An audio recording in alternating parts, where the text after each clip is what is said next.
Welcome in to Missouri 8-Man Football Facebook Live.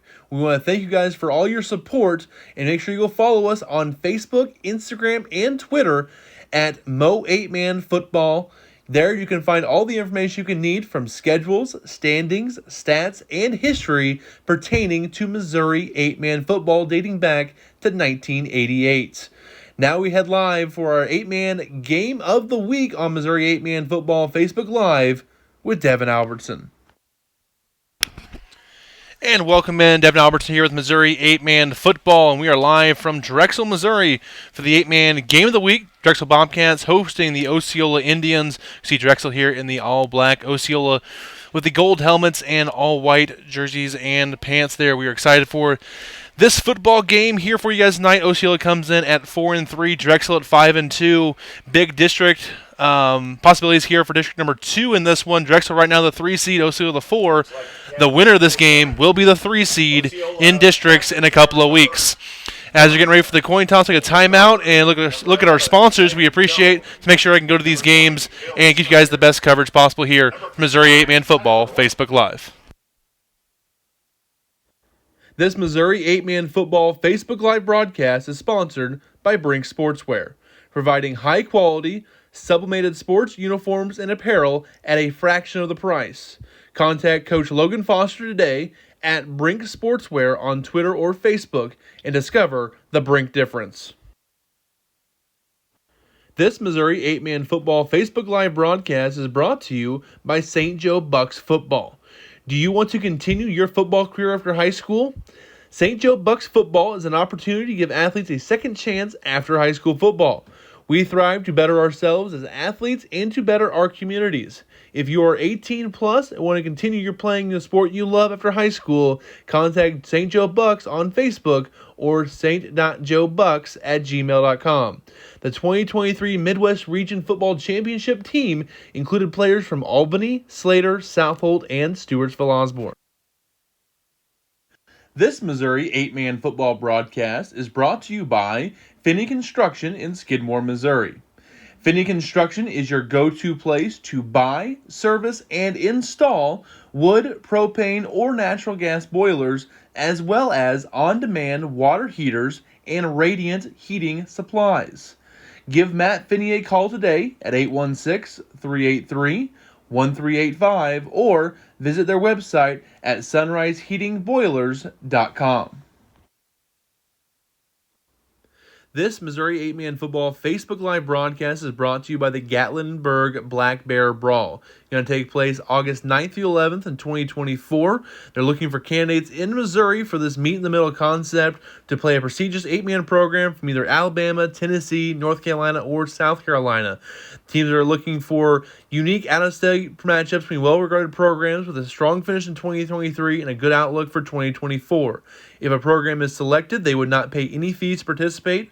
All games are streamed through YouTube through 8-Man Extreme, and the National Scouting Report will have a college scout on site. This Missouri 8-Man Football Facebook Live broadcast is brought to you by Cotton Body Shop, LLC.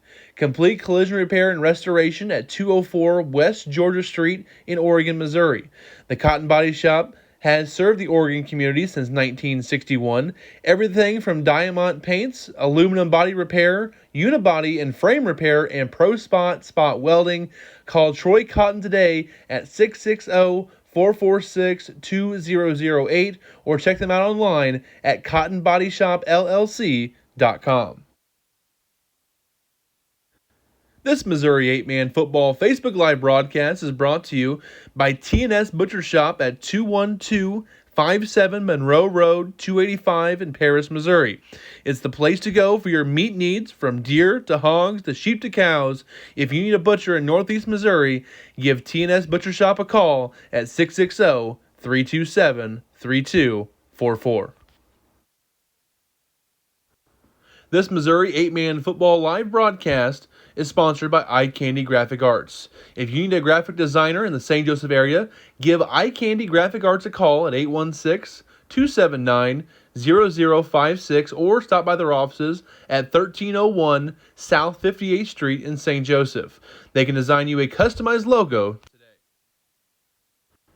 This Missouri 8-Man football broadcast is brought to you by Napa Auto and Race. Get high-quality auto parts with great customer service at Napa Auto and Race at 3908 Frederick Avenue in St. Joseph. Or give Napa a call at 816-232-7373.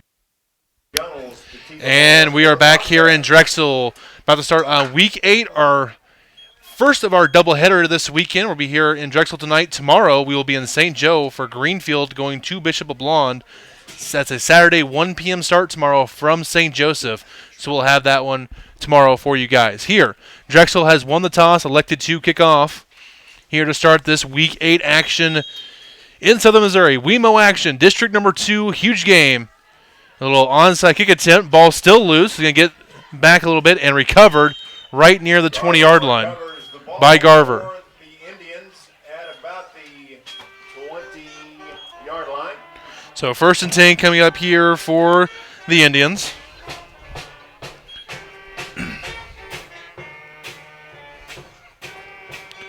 It's going to be right at the 20. 10 Osceola right at the 20-yard line. And again, the winner of this game will be the 3 seed in District number 2, have a bye in the first round of the playoffs, and then travel to Appleton City for the district semifinal action. The loser would host Rich Hill, win that game, and go to Archie in the district semifinals. A little misdirection here for Osceola, going off right side. Not much running room. They're going to lose a few yards. Dayringer, among others there. I think also Munter on the stop. Number 1, Garver on the carry. Garver with the carry. Dayringer and Munter in on the stop for the Bobcats. Loss of 3, 2nd and 13. Back to the 17-yard line, loss of 3 here. 2nd and 13 coming up for Osceola. And Osceola, much improved team this year at 4-3 after a few down years there for the Indians. New head coach Craig Collins kind of turned the program out a little bit. It's going to be going off the left side here. A little bit of running room for Jones, and he's going to get dragged down after a nice gain off the left side, get across the 25. Jones on the carry. Picked up about... Get up to the 25-yard line. 3rd and 5. Again, Sam Jones, a tremendous track and field runner there for Osceola in the spring. Was part of they had a 4x1 team, also ran the 100-meter dash there for the Indians. One of the faster players, athletes in the state. One receiver to the left. And the handoff left side here for Garver. Garver makes a couple of guys miss into the open field to the 40, to the 30, to the 20, to the 15, to the 10, to the 5, and he is in the end zone for a touchdown. No flags down, and Garver there for the 54-yard touchdown run. Off the right side, cut it back up the middle, and then was able to cut all the way back across the field and have enough juice there to get to the end zone. Like Kimbrell was chasing there, just couldn't have enough speed there to bring him down before he reached the goal line. Osceola will line up to attempt a 2-point. 2-point conversion coming up here for Osceola. Here still first quarter. 10:42 in the quarter. Garver. Another run off the right side. This time Munter's going to drop him for a loss. So 2-point conversion is no good. Conversion is no good. Bobcats will get the ball back with 10:42 remaining. So we'll take a timeout here. 10:42 to go in the first quarter. Osceola 6, Drexel 0 here on Missouri 8-Man Football Facebook Live. This Missouri 8-Man Football Facebook Live broadcast is sponsored by Brink Sportswear, providing high-quality, sublimated sports uniforms and apparel at a fraction of the price. Contact Coach Logan Foster today at Brink Sportswear on Twitter or Facebook and discover the Brink difference.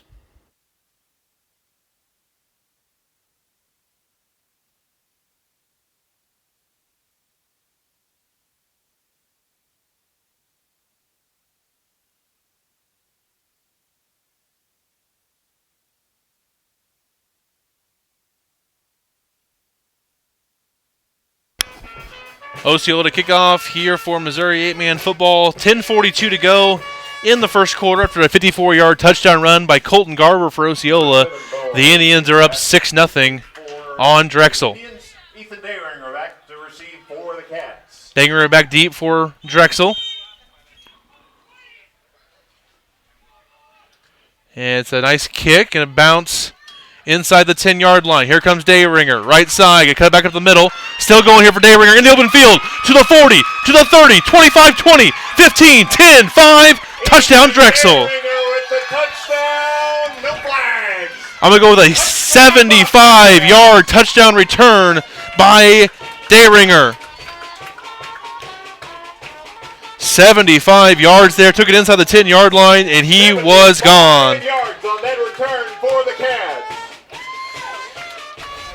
And Ethan Dayringer, a senior now, he was a sophomore on the Drexel team that won state a couple of years ago, was a very vital member of that team, and he's still making big plays for the Drexel Bobcats here in 2023.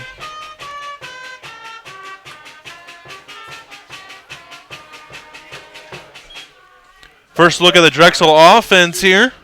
Jackson at quarterback, Munter, the tailback, there with him. 2-point try coming here for Drexel. A lot of movement there early. We'll see what the official call is. It looks like offsides with the far official, and it will be an offside, half distance to the goal. They'll move it half the distance to the goal and repeat the PAT try. So we're going to try the 2-point conversion again here in this one. Again, it is now 6-6. Also, 9:17 to go in the first quarter. Lockwood 8, Appleton City 0. So Lockwood leading Appleton City right now early on in that one.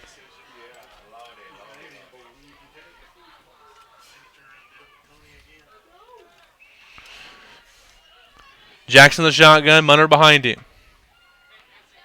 Jackson looking to get to the edge, and he's going to cut it back up, and he is in for the 2-point conversion. And Drexel now up 8-6. We'll take a timeout. It's now Drexel 8, Osceola 6 here on Missouri 8-Man Football Facebook Live. This Missouri 8-Man Football Facebook Live broadcast is brought to you by St. Joe Bucks Football. Do you want to continue your football career after high school? St. Joe Bucks Football is an opportunity to give athletes a second chance after high school football. We thrive to better ourselves as athletes and to better our communities. If you are 18 plus and want to continue your playing the sport you love after high school, contact St. Joe Bucks on Facebook or st.joebucks@gmail.com. The 2023 Midwest Region Football Championship team included players from Albany, Slater, Southold, and Stewartsville Osborne.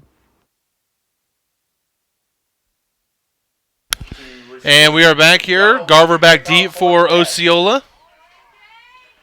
Gunnell to kick off here for Drexel.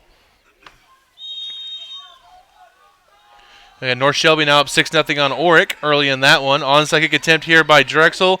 And it's going to be recovered by Osceola right at midfield. Covered up there by number 30 for the Indians. Will Murray on the recovery, the sophomore for the Indians. They're going to mark it right at the 40-yard line, it looks like here. 1st and 10 coming up for Osceola. Right at midfield. 1st and 10 Osceola from the 40-yard line. 10:35 to go in this first quarter. Also an update. Number 2, Southold taking on Mountain City. The game is tied at 6 now in the first quarter. A couple early scores in that one. Here it's 8-6 Drexel. Also 8-0 Lockwood over Appleton. And a run here off the right side. It started going left, cut it back to the right. Bobcats in there clogging up the middle. Was Sam Jones. Runner with Sam Jones. Gain of a yard, 2nd and 9. He got up to the 39-yard line of Drexel, maybe the 38. Gain of a couple.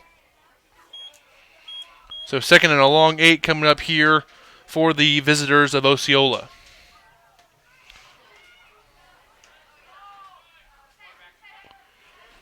And have one receiver split out to the left. 4-man front for Drexel. Ball's fumbled for a minute. Ball's still loose. And it's going to be recovered by Drexel. Let's see who recovered it. Garver couldn't quite bring it in. And it's going to be recovered by the Bobcats. That is number 14 on the recovery. Isaiah Rhodes with the recovery for Drexel. So it'll be a loss back to the Osceola 37-yard line with a loss of 5. And the fumble recovered there by Drexel. So 1st and 10 coming up here for the Bobcats in Osceola territory. This is our first official offensive play. 2 receivers to the left, 1 to the right. Jackson the shotgun with Munter behind him. Jackson, keeper, left side. And ball came loose for a moment. Jackson falls back on it. Lucky bounce there for Drexel. Gets inside the 35, down to the 34. Back into Jackson's arm. Gain of 5, 2nd and 5. Gets up to the 34-yard line. Gain of about 4 on the play.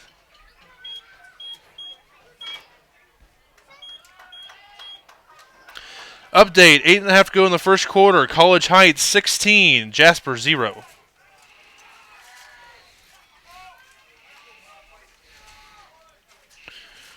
Jackson in the shotgun, quick pass out to the left side. Right side, that's Dayringer. Makes one-man miss. Gets inside the 30, down to the 29. That'll bring up a third down, third and a short 2. 3rd and 2 coming up here for the Bobcats as they get inside the 30, down to the 29. You get down inside the 28, about the 27.5-yard line for a first. And we'll keep you updated throughout the night here on other scores going on around the state.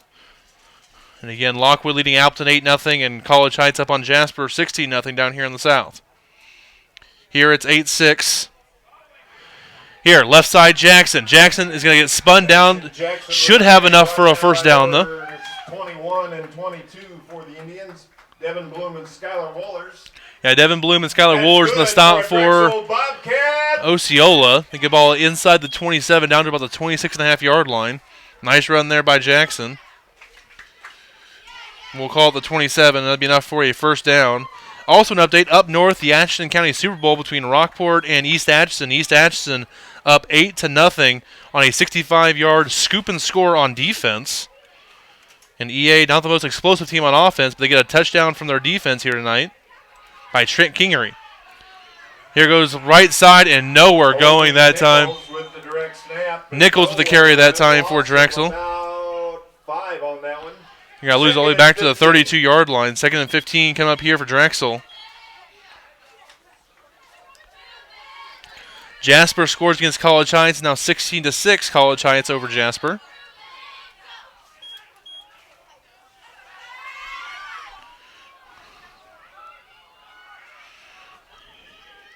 Jackson, quick pass to Dayringer. Dayringer has 2 guys on him. Gets chopped down by Garver inside the 30, down to about the 28. About 4 yards.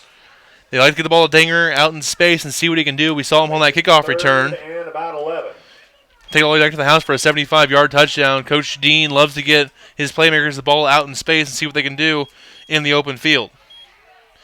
I know some people up north in the 11-man game between Maryville and Savannah for the MEC Championship. Maryville is up 6-0 in that one.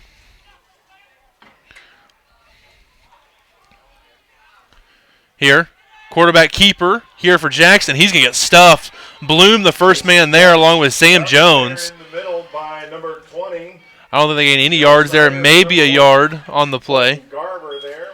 Not much going there for Drexel on the left side. 4th and 11. 4th down and 11 coming up here for the Bobcats. Again, they got the ball here off a turnover by Osceola on a botched snap, trying to capitalize.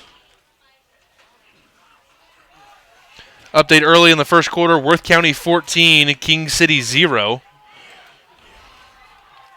That's only 2 minutes into that game as well, so Worth County jumping on King City early. Here, 4th and 11, Jackson looking left side, and it's going to be intercepted.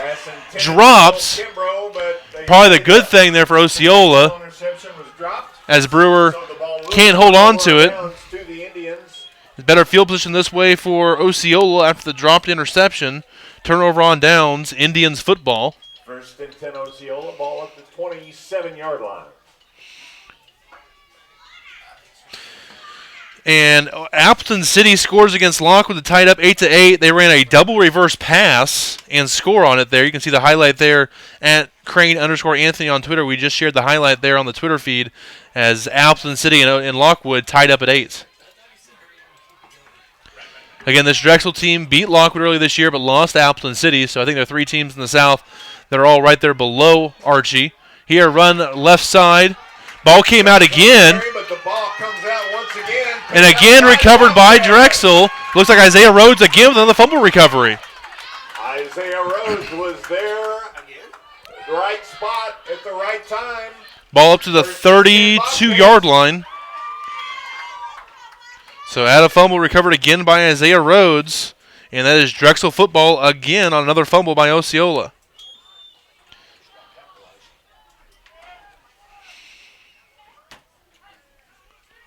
So here comes Drexel, 1st and 10 back in Osceola territory. A hard count, and it looks like Bloom and Wohlers both jump for Osceola. It is going to be an offside penalty against Osceola. Mark off 5 yards. 1st and 5. They got Bloom there jumping off sides, getting a little bit too antsy there at the snap. Going to be up to the 27-yard line. Repeat first down. 1st and 5 for Drexel.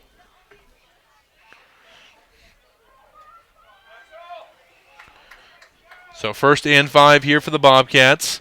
We're at under 6 minutes to go in this first quarter, so halfway through the first quarter here in Drexel. 2 receivers to the left, 1 to the right. Jackson with Munner in the backfield. Jackson looking deep, has a guy in the middle of the field. It's going to be caught. Touchdown! Touchdown, Colby Nichols. Beautiful pass by Mason Jackson to Colby Nichols. Little espresso shot down the middle of the field for a 27-yard touchdown. So Drexel goes up 14-6 here on Osceola. And we have the 2-point try coming up next here for Drexel. Trying to make this a two-score game here with 5:51 to go in the first quarter. Jackson and Munner in the backfield again. Jackson, keeper, and he'll be stuffed there by the whole defense there for Osceola. Wohlers, Fletcher, among others there for Osceola. And we will take a timeout here. It's Drexel 14, Osceola 6 here with 5:51 to go in the first quarter. This Missouri 8-man football broadcast is brought to you by Finney Construction in Skidmore, Missouri.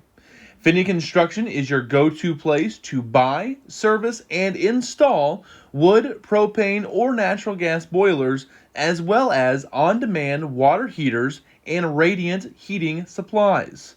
Give Matt Finney a call today at 816-383-1385 or visit their website at sunriseheatingboilers.com.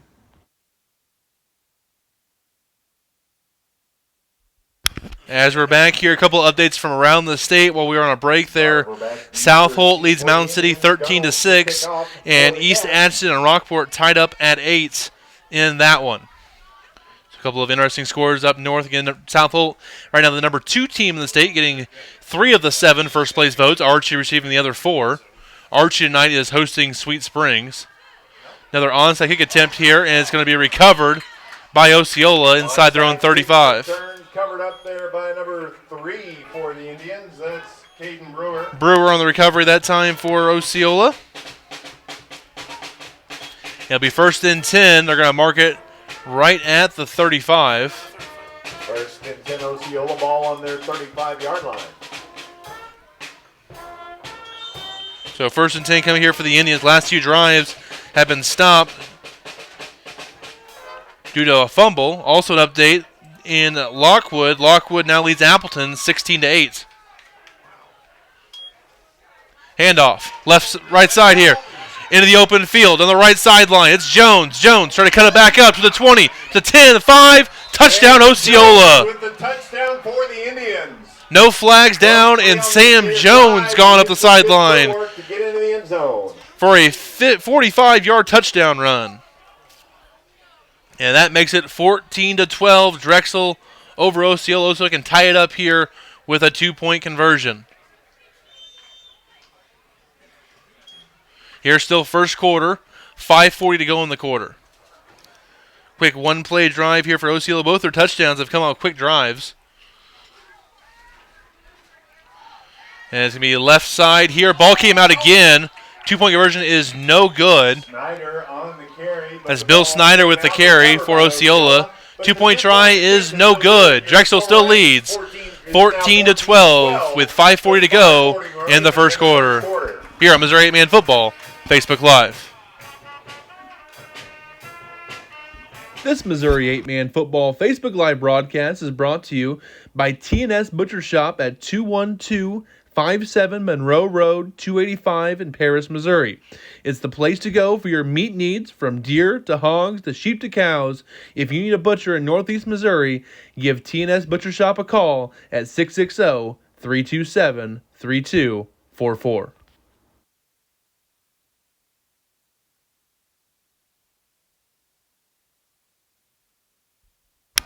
Update via the comments from Mr. Arnold. Schuyler County versus Northland Christian. Second quarter action there. It is 38-0 Schuyler County over Northland Christian. Update right now, last time I saw was EA and Rockport were tied up at 8. That was still in the first quarter there from Tarkio. The Atchison County Super Bowl, that game is important. Winner of that game will be the 3 seed in District Number 6. The loser, Rockport, falls to the 4. EA would fall to the 5 seed, so a lot on the line there in that one. But here, 14-12, Drexel over Osceola. Osceola to kick off here is Bo. It's a little sky kick. Ball's going to bounce and recovered by Drexel. Heads up play. Ball recovered over there. Number 47, looks like Kimbrough. Kimbrough with the recovery that time for Drexel on the sky kick. First and 10 at about the 27-yard line. There, mark it right at the 27. First and 10, Drexel.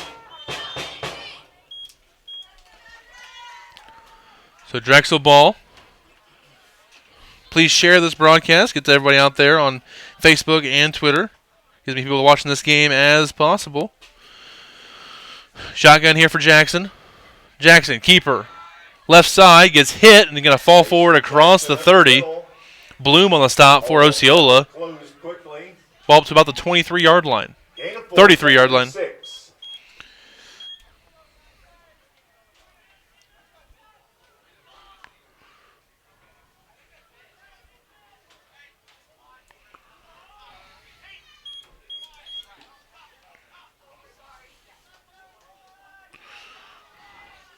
So, second down coming up here for the Bobcats. 2 receivers left, 1 to the right. Jackson and Munner in the backfield. Jackson, keeper, gets a block from Munner. Tries to go up the sideline. He'll be taken out of bounds. Excellent stop there by Bill Snyder, but Jackson, the damage is done. So he gets up to midfield.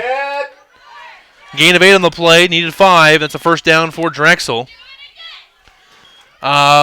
Unfortunately, right now, we don't stream on YouTube. We just stream to Facebook on here. Our system only allows us to stream to one place at a time, and Facebook has been the easiest one so far. We've looked into maybe doing YouTube for next year. We're going to kind of see how this year goes still here on Facebook. But here, 2 receivers left, 1 to the right. Quick pass to Dayringer. Dayringer swallowed up immediately, but he got pushed forward and gain a couple. Snyder and Garver on the stop.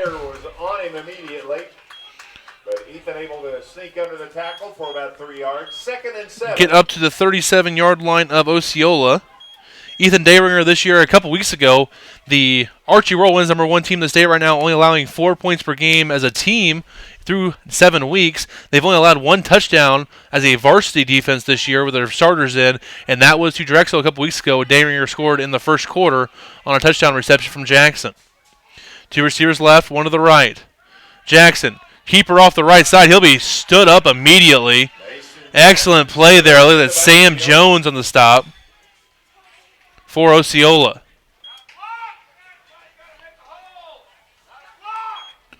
And loss of a couple back to the 39-yard line.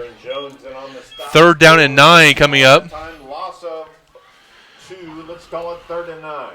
First quarter action, number 6, Bramer hosting Southwest Livingston. It's 22-0 Bramer in that one right now. Bramer, if they win this one, they will host to be the #1 seed in District Number 4. Same side of the bracket here as Drexel, Osceola, and Archie. Quick pass to Nichols, in through his hands and incomplete, a little bit high on that one. Number 2, Colby Nichols, just a little outside. Second incompletion of the day for Jackson. This will bring up 4th and 9 for Drexel. Right near midfield. We're at 3.5 minutes to go in this first quarter.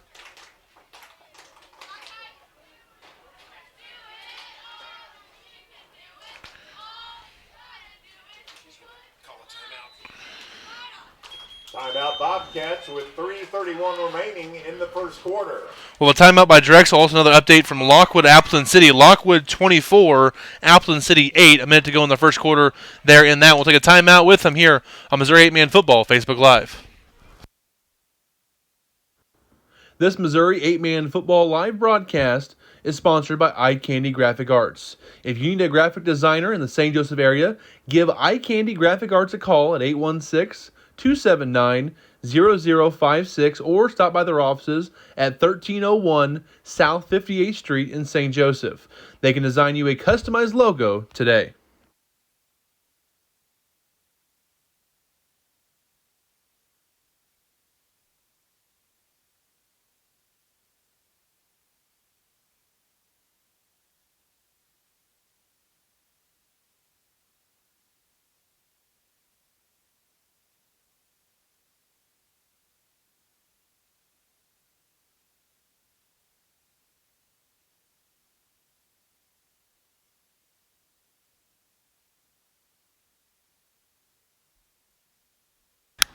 And we are back here in Drexel.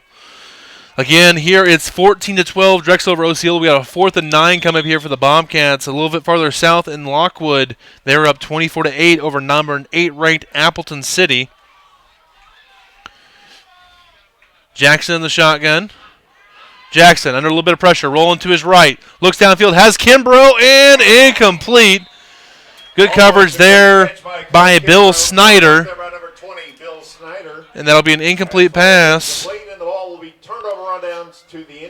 Turnover on downs. 39-yard line. 1st and 10 right near midfield for the Indians, who just scored in the last drive due to Sam Jones, about a 45-yard touchdown. About the same distance away right now. 3:24 to go in this first quarter. Drexel up 14-12. Other games going on down here in the WeMo tonight. Liberal is hosting Rich Hill. Appleton City is trailing Lockwood 24-8 there in Lockwood, and College Heights leading Jasper. Last time we saw 16-6. Handoff, right side, not much room to go for Garver. He'll be dropped down. Cade Eastwood with the stop. Gets back to the line of scrimmage, no gain, 2nd and 10. No gain in there. It's Eastwood on the stop. Went to college with his older brother Chandler. All right, dude. I think we prefer Cade, though, for the most part. A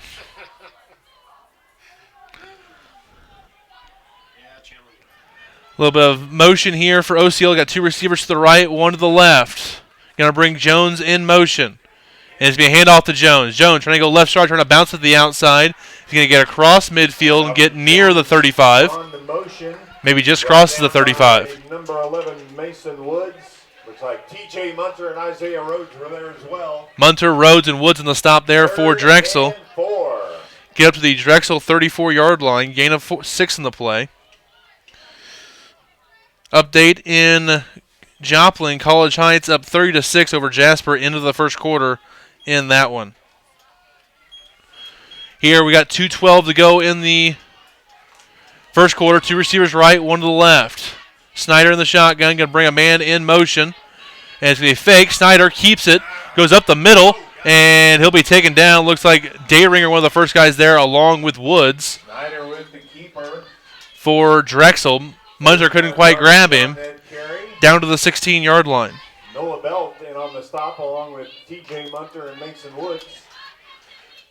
As we get down to the 26, gain of 8 on the play. Be enough for an Osceola first down. Osceola from the 26 of the Bobcats. Also an update from near Central Missouri is St. Paul Lutheran at Norman Hardin Central. The Aggies down to the Saints 15-0 in that one early on. So St. Paul looking for a bounce-back win this week after losing to North Shelby last week. Here, Jones carry off the left side. It's coming up the middle near the 20-yard line. As they're going to mark him right down at the 20, gain of 6 in the play. So this will be 2nd down and 4 coming up for Osceola.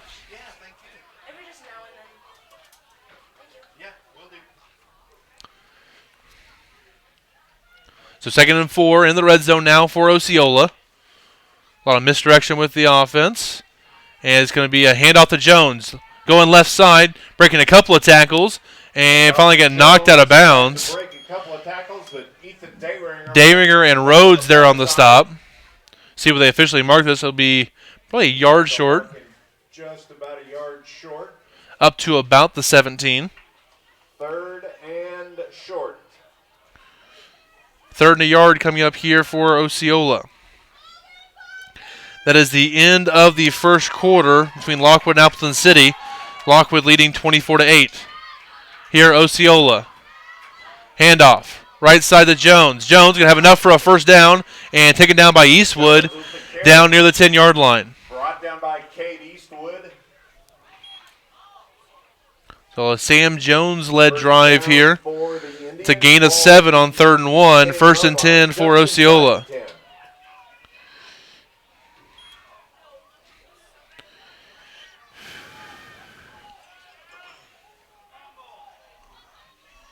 Here comes Osceola.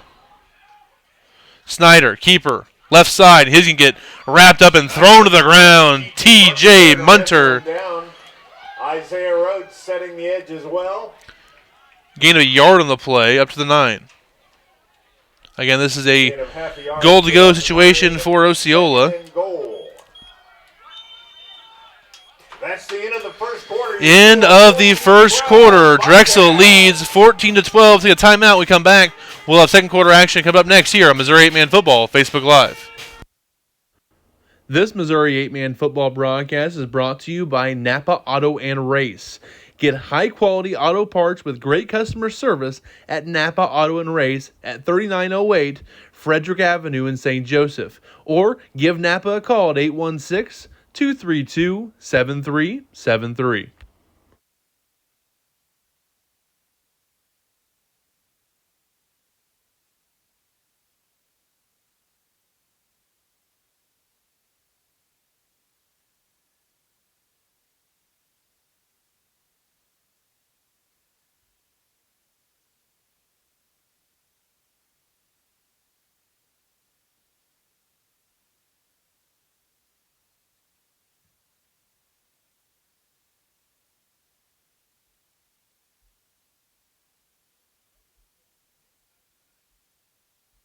The cheerleaders are gathering. And we are back. Cancer Society. So please see Hayden Anthony for your donations. Thank you very much. Also an update, Platte Valley and DeKalb Knight, 36-0 into the first quarter. Platte Valley leads in that one. Here, Snyder, keeper, up the middle. Ball came out and recovered again by Isaiah Rhodes. The ball comes out. Rhodes with the recovery. Osceola trying to say he was down, but they're going to say it is a fumble, I believe. Getting the official, refs are getting together here, discussing it, and it is first down, Fumble Drexel. Recovery by the Bobcats. Isaiah Rhodes there for the third time tonight. 3 fumble recoveries right now for Isaiah Rhodes. This one down to about the 2. I'm going to say the 1-yard line here. So again, recovered again by Isaiah Rhodes. 3 fumble recoveries here in the first 12 minutes and 6 seconds of the game. One receiver to the right, to the left. Jackson trying to get out of his own goal line, and he's going to get out near the 4-yard line. Running there, gets up to about the 5 maybe. See what they officially marked this at about the 4-yard line here. Gain of 3 on the play. Just inside the 5. 2nd and 7. Second down coming up here for the Bobcats.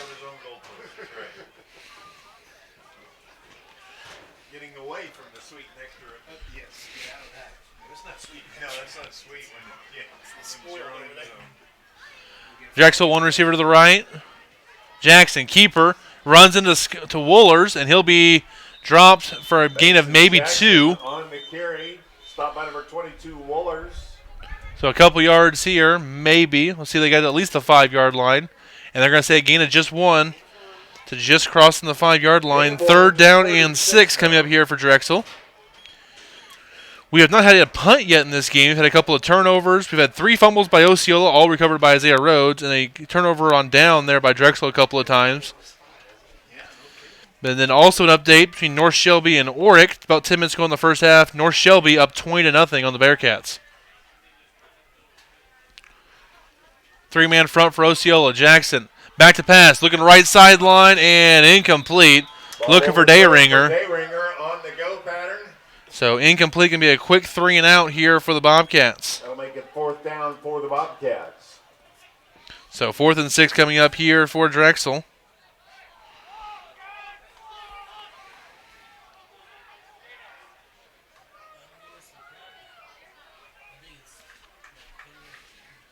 .10:24 to go in this first quarter. It is still an 14-12 lead for Drexel. After some fireworks early on, things have kind of died down here. Late high snap. You're going to get a nice punt away. Nice high punt. Be taken out of bounds right near midfield. Be on the Drexel side of midfield. Out of bounds at about the 37-yard line. 1st and 10 Osceola. The Drexel ball. See what they officially mark it here. Looks like near the 37 or 38. Update. Mountain City scores against South Holt again. Makes it South Holt 12. Sorry, Mountain City 12, South Holt 19. There late in the first quarter. We're going to mark that the 37.5.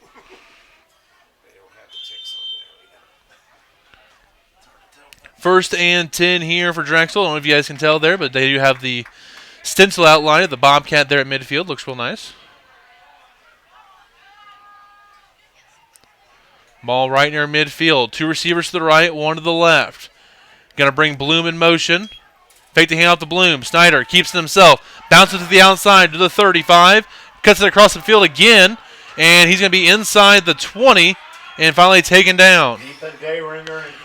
Dayringer and Kimbrough on the stop. Saving tackle. 1st and 10 Osceola. Down to the 19-yard line. Marked at the 19-yard line. 1st and 10. Roughly an 18-yard scamper there by Snyder. So again, here we are in the second quarter.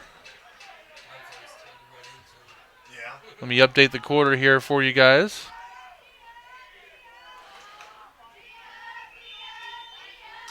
Timeout Osceola with 9:40. And we got an Osceola timeout with 9:22 to go in the first half. We will take one with them here. You're listening to Missouri 8-Man Football on Facebook Live.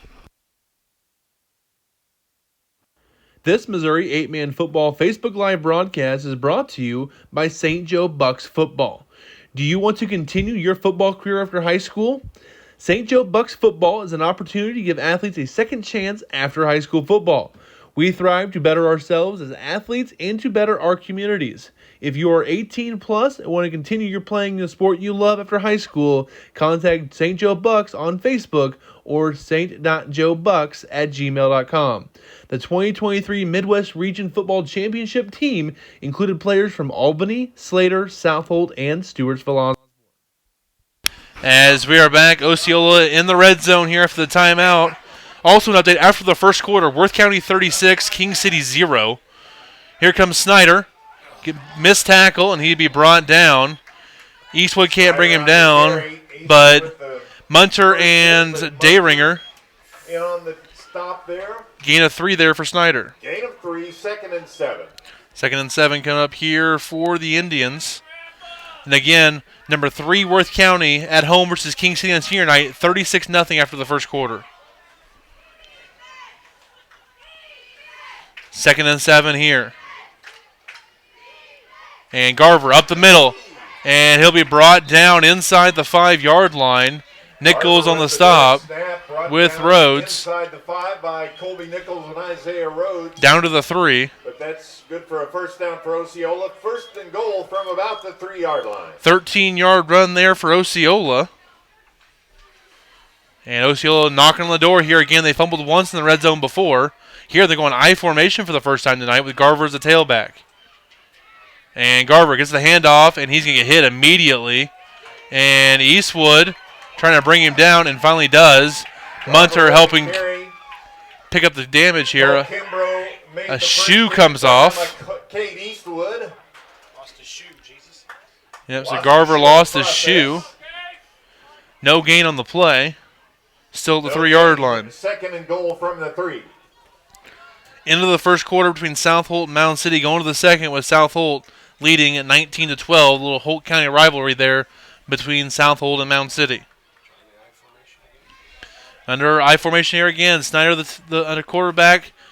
And I think Jones there sitting about 7 yards deep. Fullback. And nowhere going that time. Not fooled on that play. Gibbs on the carry. Loss of about 4. Nowhere to go that time for Osceola. They're going to lose a couple. Back to the 6-yard line. Loss of 3 to the 6. Third and goal from the 6-yard line now. So 3rd and goal from the 6. Here you see about 7.5 on the clock there on the scoreboard in the background. Shotgun here for Snyder. Jones to the right of him. Directs out to Jones. Jones going towards the end zone, and he is going to be in for the touchdown. Touchdown, Osceola. Jones with the touchdown run with the second effort. And Osceola, his second touchdown of the game for Sam Jones, as the Indians now up 18-14 over Drexel.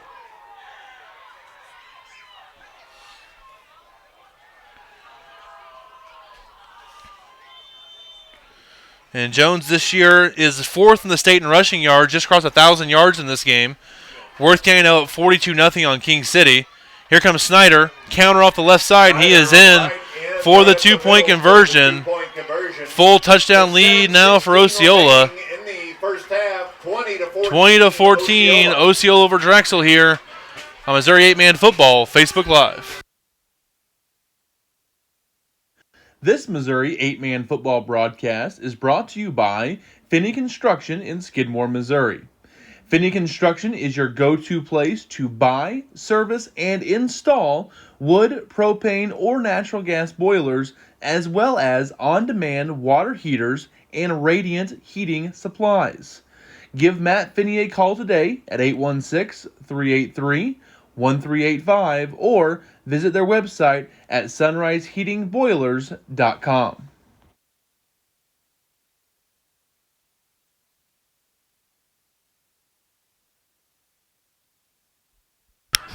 And we are back in Drexel, 20-14 lead for Osceola. Damier back deep for Drexel. He's already returned 1 for a touchdown. We'll see if they kick to him again or if they squib it short. 7:16 to go. They're going to kick it. It's going to be going a little bit shorter. Gunnell's going to take it and be across the 30 at about the 32-yard line. Drops to a knee at about the 31-yard line where it will be 1st and 10 Bobcats. So 1st and 10 to the 32.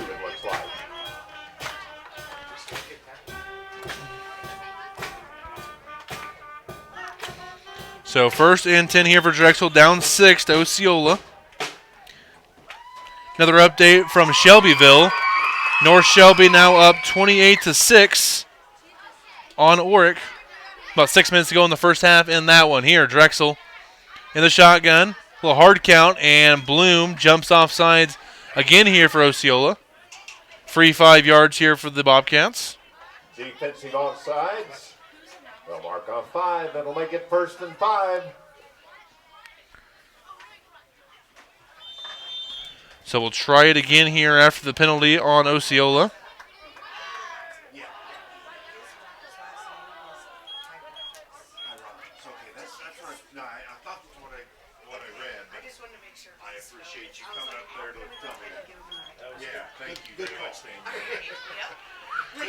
Eastwood, the center here for Drexel. 2 receivers left, 1 to the right. Jackson, the shotgun with Munner with the backfield with him.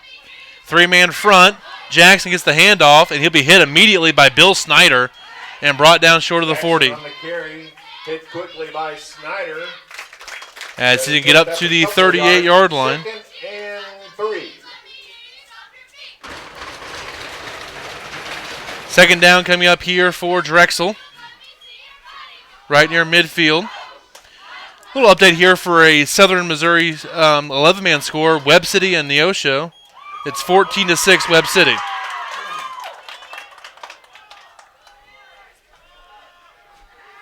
Jackson back to pass. Looking over the middle for Dayringer. He's going to make the catch. Still going at the 20 to the 15 to 10 and down inside the 5. Ethan Dayringer down to the 2-yard line. First tackle, but brought down by Bill Snyder. Gain of 40. 2.5-yard line. That's good for a Drexel Bobcat. That is a 40-yard reception by Ethan Dayringer, the last 15 after contact. There's a reason Dayringer was on our preseason All-State team. They're at receiver, one of the best players in the state. Here's a senior now for Drexel. Makes a heck of a play there on that reception. So first and goal from the 2. Come up here for Drexel. Nichols split out to the left. Dayringer in the slot on the right side. And whistles blow here. I think we're going to have a false start here against Drexel possibly. Again, Bramer up 36-0 on Southwest Livingston. False start against the Bobcats. False start against Drexel. Second and goal, rather first and goal from about the 7-yard line. Mark it back to the 7 here. Still first and goal. Update, about 10 minutes ago in the second quarter, South Holt now up 27-12 on Mound City.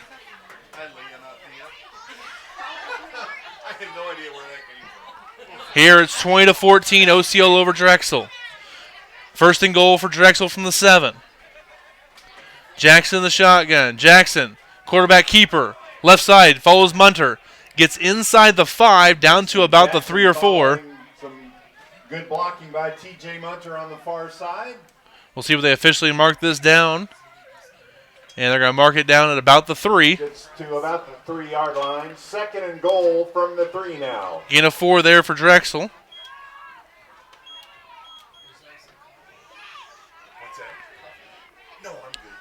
End of the second quarter, Stanberry up 24-0 on North Andrew.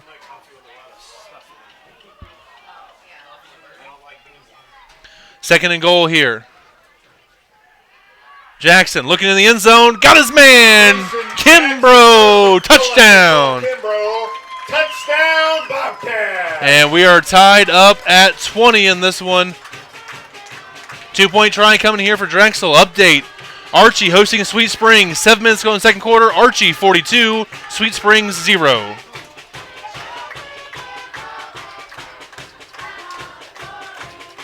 It's a 3-yard touchdown pass for Jackson. 2-point try coming here for Drexel.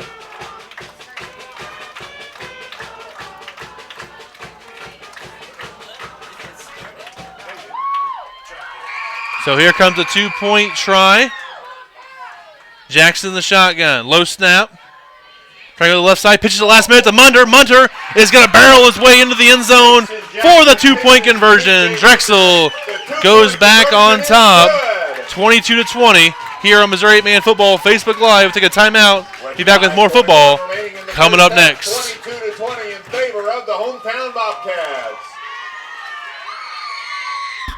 This Missouri 8-Man Football Facebook Live broadcast is brought to you by the Gatlinburg Black Bear Brawl. It's going to take place August 9th through 11th in 2024. They're looking for candidates in Missouri for this meet-in-the-middle concept to play a prestigious 8-man program from either Alabama, Tennessee, North Carolina, or South Carolina. Teams are looking for unique out-of-state matchups between well-regarded programs with a strong finish in 2023 and a good outlook for 2024. If a program is selected, they would not pay any fees to participate. All games are streamed through YouTube through 8-Man Extreme, and the National Scouting Report will have a college scout on site.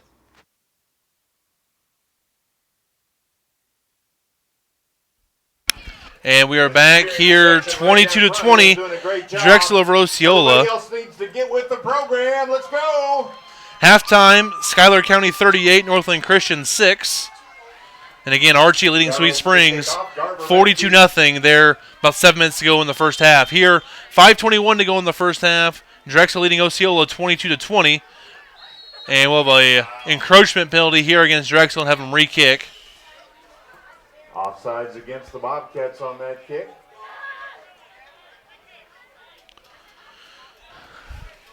So again, 22-20, Drexel leading Osceola. 5 minutes to go here, 5:20 to go here in the first half. Go back up 5 yards and tee the ball up again. And again, up north, Worth County leading King City 42-0 in the second quarter, and Stanberry leading North Andrew 24-0. South Holt up on Mount City 27-12. Last time we saw EA and Rockport tied up at 8. That was still back in the first quarter, so we haven't heard anything there. I'm guessing a defensive slugfest between the Wolves and the Blue Jays. Here comes the kick here for Drexel.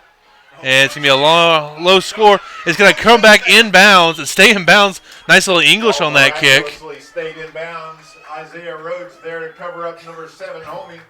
Homie with the recovery there for Osceola. At about the 27-yard line. First and 10 for Osceola near the 28.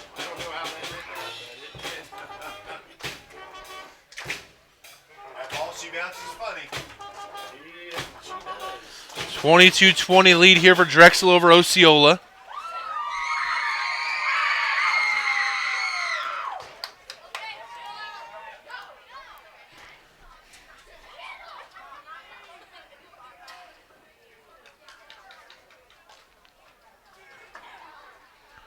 Haven't had any updates from up north for a couple of those games here in a little bit, so I'm guessing some either defensive slugfest or what's going on up there. Here, not much running room on the right side for Garver. No place to run from TJ Munter. Munter on the stop there. He's top 10 in the state in tackles right now this year. Loss of half a yard, 2nd and 11. He lost about 1 back to the 27. 2nd and 11 coming up here for Osceola. And again, no updates in the last half hour from Rockport East Atchison, tied up at 8. 2 receivers to the right, 1 to the left. Right, 2 to the left, 1 to the right. Going to bring Jones in motion. Looking for the flat over here, nearly intercepted. Colby Nichols with an excellent play. Pass intended for Garver. That makes it 3rd and 10. 3rd and the long 10, short 11 here coming up for Osceola. Again, excellent play there by Colby Nichols to get a hand on that one, knock it away. Also, Bramer up now 44-0 on Southwest Livingston. Bramer looking to roll in this one versus their probably the closest team there to him in Southwest Livingston. Just down the road. Here, 3rd down. Snyder looking to get to the outside. Munter tracking him down and pushes him out of bounds. DJ Munter tracks down Snyder on the near the 33-yard line. 4. That brings up 4th and 6. So Snyder with the scramble there gets across the 30 to the 32-yard line. This will bring up 4th and 6 for Osceola. Osceola has not punted yet today. They have 3 touchdowns and 3 fumbles, all recovered by Isaiah Rhodes for Drexel. 4:33 to go in the first half. See what Osceola decides to do here, down by 2.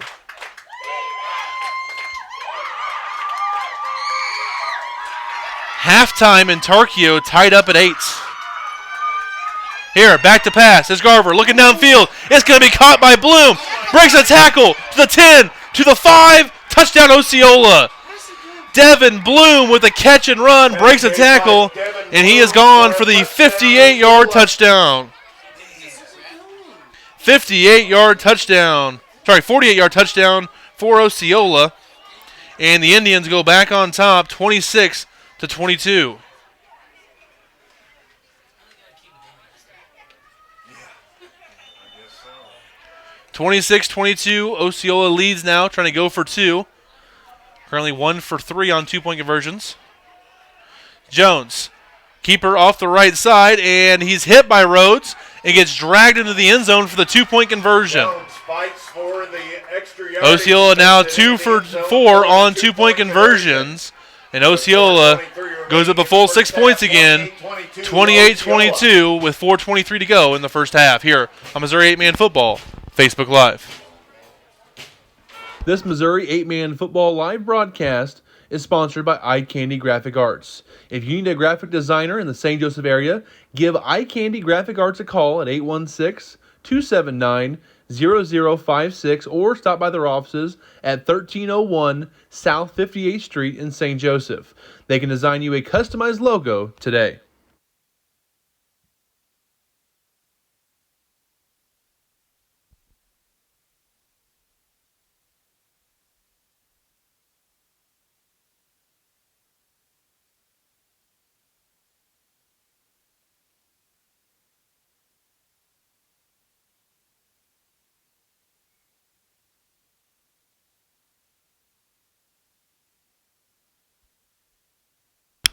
Here comes the kickoff from Osceola. High kick. It's going to be fair caught inside the 30. There by A.J. Gunnels.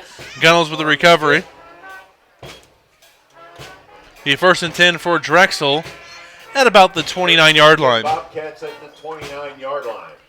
So 1st and again, what's on stake in this game? This is the winner of this game gets the 3 seed and will travel to Appleton City in the district semifinals. The loser goes to the play-in round in the district quarterfinals and would host Rich Hill. Win that game, and you got to play at Archie in the district semifinals. 2 receivers to the right, 1 to the left. Jackson. Quick throw to Munter in the flat. Munter breaks 1 tackle up the sideline, tiptoeing, and finally out of bounds. They officially mark it across midfield. That'll be enough for a Drexel first down. For another Bobcat. Munter showing off the feet there. Up to the Osceola 39-yard line. Munter also was a key contributor of that state championship team 2 years ago, as he was a guard on that team and played a little bit of defense as well.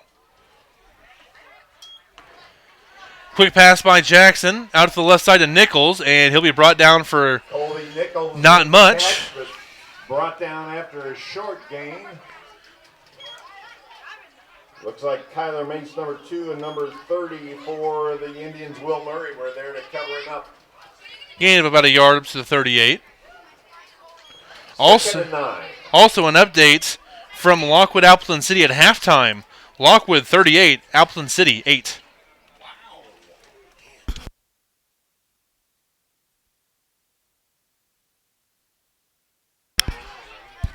And here we go. Got 2 receivers to the right. Jackson rolling to his right. Looking, and it's going to be incomplete. Looking for Kimbrough. For Cole Kimbrough, but just falls out of his hands at the last second. Good coverage there by number 20, Bill Snyder. 3rd and 9. 3rd and 9 coming up here for Drexel. Again, an upset there in Lockwood. They're up 38-8 over Appleton City, who hadn't lost since week 2 and they lost to Archie. 4 minutes ago in the first half, South Holt leads Mound City 27-18. Shockingly close score in that one. 2 receivers right, 1 to the left. Fumbled snap and recovered there by Drexel. It's Jackson. He's going to lose back to the 36-yard line, and Drexel's going to punt this ball away. That will lead, it looks like, to a punt for the Bobcats. Back to the Drexel 36-yard line. 4th and 15 coming up here for the Bobcats. Gunnels to punt. Garver back deep for Osceola. Staying at about the 5-yard line. It's going to be a high punt, angled towards the sideline. Going to be bounced out of bounds right near the 15. We'll see if they officially mark it here. But it'll be 1st and 10 for Osceola. Will be marked at the 20-yard at the 20-yard line. 10 Osceola with 2:47 remaining in the half. 2:47 left to go in the half. Also an update from St. Paul Lutheran and Northern Hardin Central. It is Northern Hardin Central 8, St. Paul 30.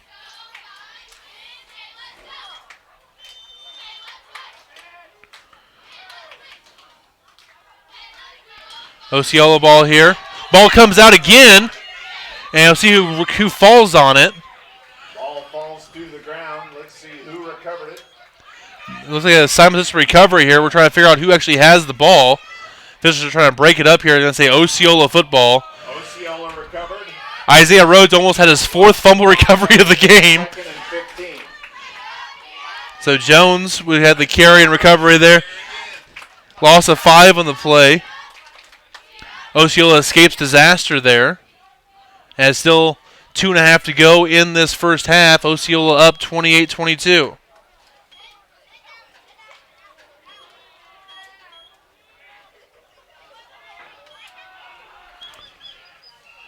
And quick pitch to Garver, and there's a flag. Or whistles here. See what the official... It's my time by the official on the far side. And they're going to replay the down. Going to replay the down. I think they wanted to reset the clock. All right.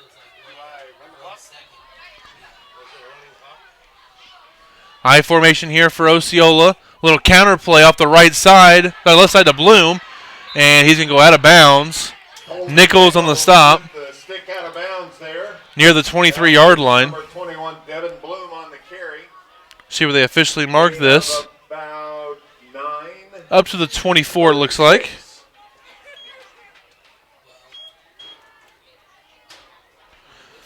Third down and 6 here. So 3rd and 6 come up here for Osceola.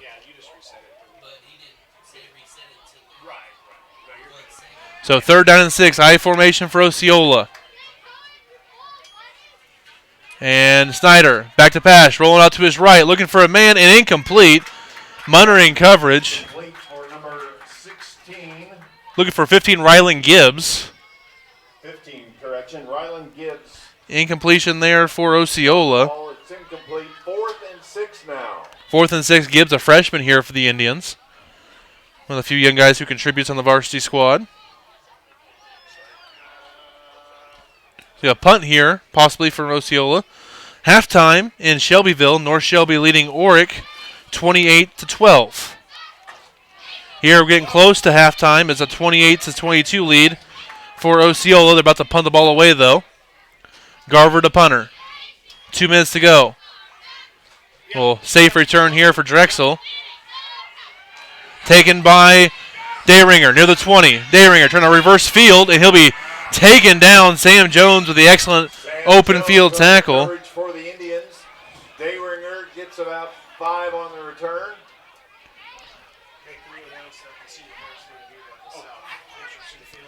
And out to the 25-yard line. Time that you should meet at the south end of the bleachers.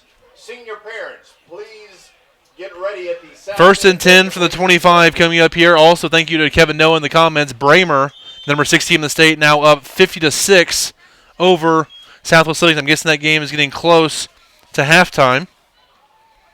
There in Bramer. Here, 2 receivers right, 1 to the left.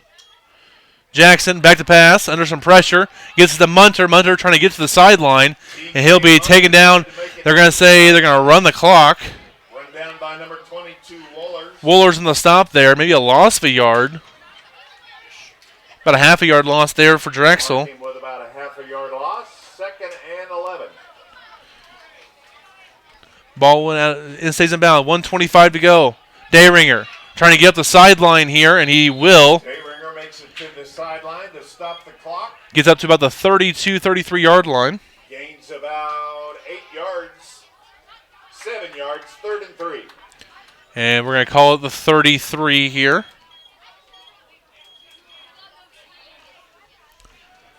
Third down coming up for Drexel.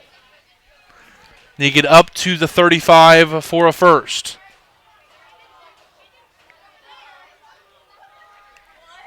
Two receivers right, 1 to the left. A lot of open room there on the left side. Low snap. Jackson going to take it. Big block by Munter. Going to reverse field. Going to have enough for a first down. And he's taken down out of bounds. Jackson with the run. Jones in the stop. Good for a Drexel Bobcat. He gets up to the 38, 39-yard line. Gain is about 6 in the play. It went out of bounds, so the clock stops. Final at halftime up north, Platte Valley 60, DeKalb 0. Jackson back to pass, has Kimbrough over the middle of the field. He's going to make the catch. Pass complete. That'll be enough for a first down. Drexel Bobcat.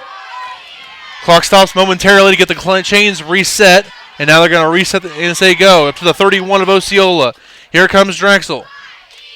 Jackson, quick pass to the left side. Nichols is going to get out of bounds, thrown out of bounds by Brewer. Out of bounds on the far side. Gain of 3, 2nd and 7. Gain up about the 28-yard line here for Drexel, 2nd and 7.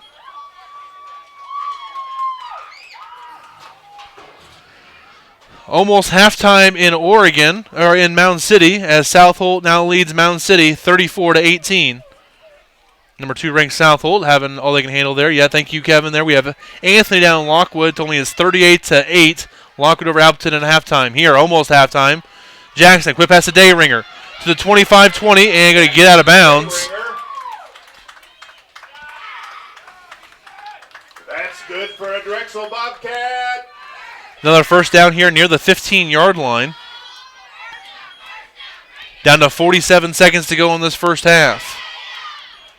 Dayringer gets out of bounds to stop the clock. First and 10 at the 15.5. First and 10 at the 15 here for Drexel.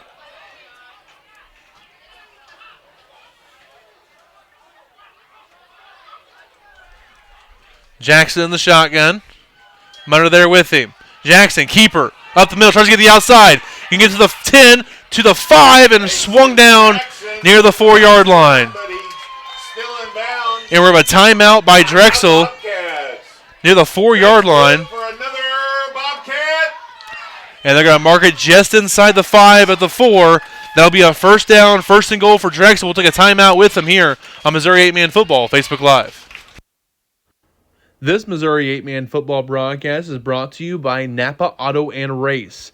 Get high-quality auto parts with great customer service at Napa Auto and Race at 3908 Frederick Avenue in St. Joseph. Or give Napa a call at 816-232-7373.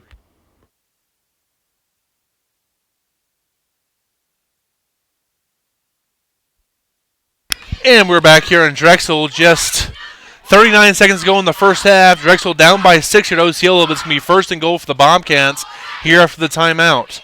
Update in a little Class 3 versus Class 4 action, 2 top 10 teams. Maryville leads Savannah 25-0 at halftime. Winner of that game wins the MEC. Or at least Savannah can get a share of the conference title.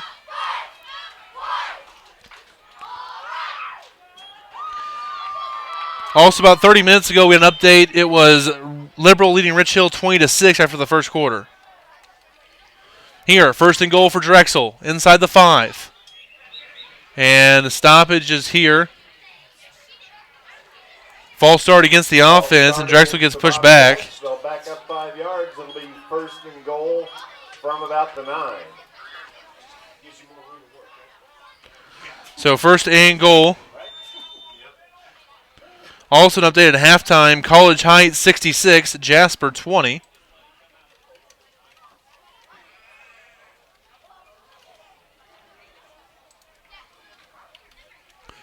Here we got first and goal from the 9-yard line coming up here for Drexel.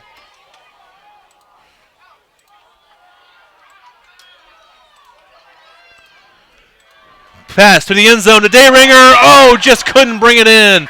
Got his hands on it, couldn't quite haul it in.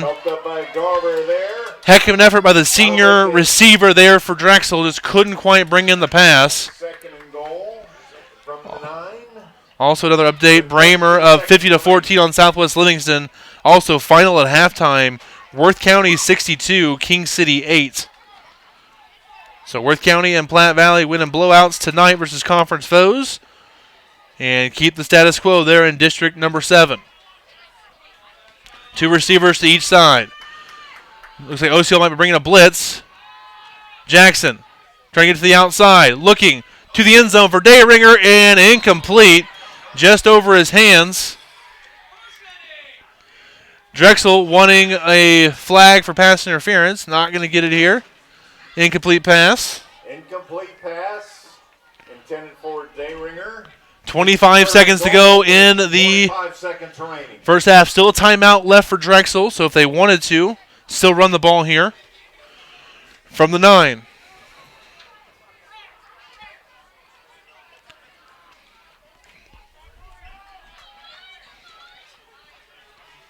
Two receivers to the left, 2 to the right. Jackson, keeper, right side, going to try to cut it back up. Inside the 5, inside the 4, in the end zone, touchdown Drexel. Mason Jackson with the extra effort there, bouncing off a tackler in a little espresso shot for a touchdown from 9 yards out.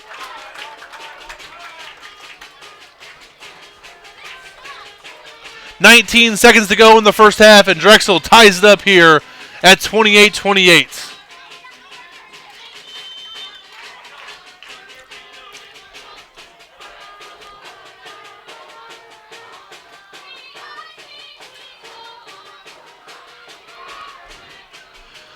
And now 28-28, Osceola and Drexel. Drexel trying to take the lead in the halftime here. 19 seconds to go in the first half. Pitch to Munner. Munner trying to cut it back up inside, and he's going to be down to the one. Taken down by Bloom. 2-point try is no good.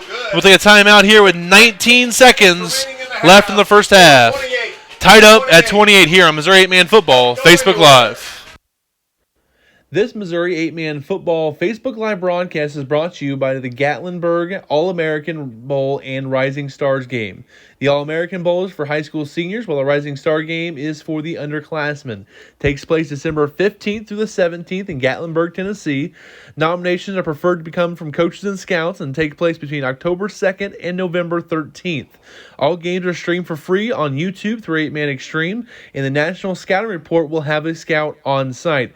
Great opportunity for high school players from Missouri to show their talents against the best players from Tennessee here at the Gatlinburg All-American Bowl and Rising Stars game. And we are back here in Drexel. Another updates from Liberal and Rich Hill. It's Liberal up 46-6 at halftime over the Tigers of Rich Hill. Back deep to receive A.J. Gunnels to kick off for the Bobcats with 19 seconds left in the half. 19 seconds to go here in the first half. Drexel kick off. And again, Worth County defeats King City 62-8 at halftime is the final there between the Tigers and the Wildcats. South Holt now up 42-18 on Mountain City at halftime. And goes into the end zone for a touchback. First and 10 for Osceola at their own 15 with 19 seconds to go in the first half. Touchback with 19 seconds left in the half. So South Holt goes on a bit of a run there to end the halftime to go up 42-18 over Mountain City. And again, here at halftime of this game, we'll do a quick rundown. Also tied at 8. You can start the third quarter is Rockport and East Atchison. South Holt scores as time expires in the first half on a long touchdown pass from Metzger to Prusman. 3 receivers to the left. Snyder in the shotgun. Snyder trying to get to the outside. A flag does come down. Gunnels is going to bring him down across the 35. Another flag comes down here as well. So it looks like we're going to have a holding against Osceola and a possible horse collar tackle against Drexel. Plenty of laundry on the field so far after that play.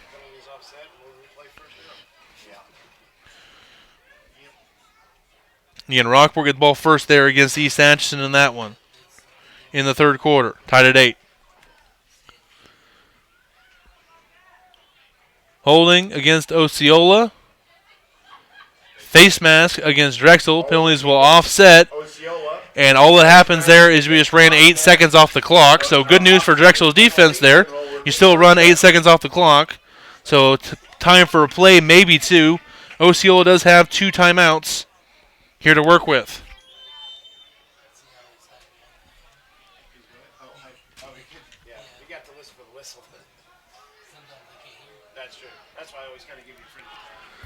Three receivers to the left.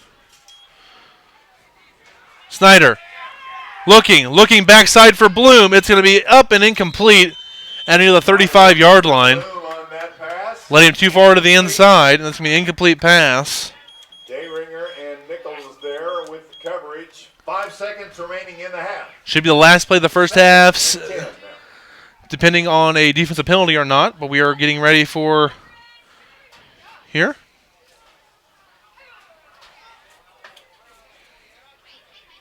Almost halftime here in Drexel. 28-28. Osceola breaks huddle with about 6 in the play clock. High formation is going to be a fullback trap here. Scarver spins away from Rhodes. Still going, and will finally be brought down by multiple defenders there. Looks like Woods was the first man there. Your score 28-28, but don't go anywhere. It's senior night. And again, that is the end of the first half. Osceola and Drexel tied at 28. We'll take a timeout and be back with a little bit of a halftime report coming up next here from Missouri 8-Man Football Facebook Live. This Missouri 8-Man Football Facebook Live broadcast is sponsored by Brink Sportswear. providing high-quality, sublimated sports uniforms and apparel at a fraction of the price. Contact Coach Logan Foster today at Brink Sportswear on Twitter or Facebook and discover the Brink difference. This Missouri 8-Man Football Facebook Live broadcast is brought to you by St. Joe Bucks Football. Do you want to continue your football career after high school? St. Joe Bucks Football is an opportunity to give athletes a second chance after high school football. We thrive to better ourselves as athletes and to better our communities. If you are 18 plus and want to continue playing the sport you love after high school, contact St. Joe Bucks on Facebook or st.joebucks@gmail.com. The 2023 Midwest Region Football Championship team included players from Albany, Slater, Southold, and Stewartsville-Osborne.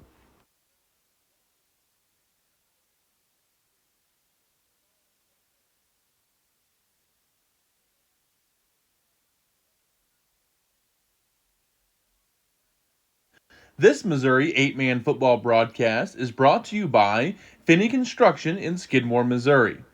Finney Construction is your go-to place to buy, service, and install wood, propane, or natural gas boilers, as well as on-demand water heaters and radiant heating supplies. Give Matt Finney a call today at 816-383-1385 or visit their website at sunriseheatingboilers.com. This Missouri 8-Man Football Facebook Live broadcast is brought to you by the Gatlinburg Black Bear Brawl. It's going to take place August 9th through 11th in 2024. They're looking for candidates in Missouri for this meet-in-the-middle concept to play a prestigious 8-man program from either Alabama, Tennessee, North Carolina, or South Carolina. Teams are looking for unique out-of-state matchups between well-regarded programs with a strong finish in 2023 and a good outlook for 2024. If a program is selected, they would not pay any fees to participate.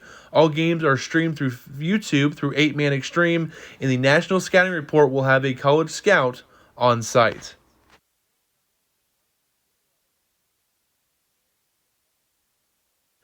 This Missouri 8-Man Football Facebook Live broadcast is brought to you by Cotton Body Shop, LLC.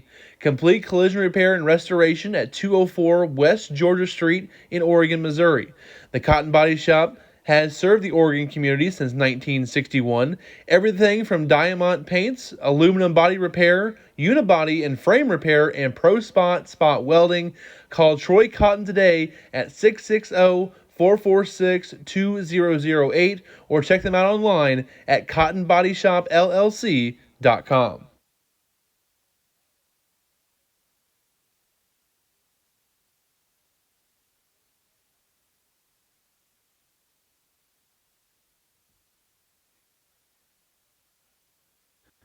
This Missouri 8-Man Football Facebook Live broadcast is brought to you by T&S Butcher Shop at 21257 Monroe Road, 285 in Paris, Missouri.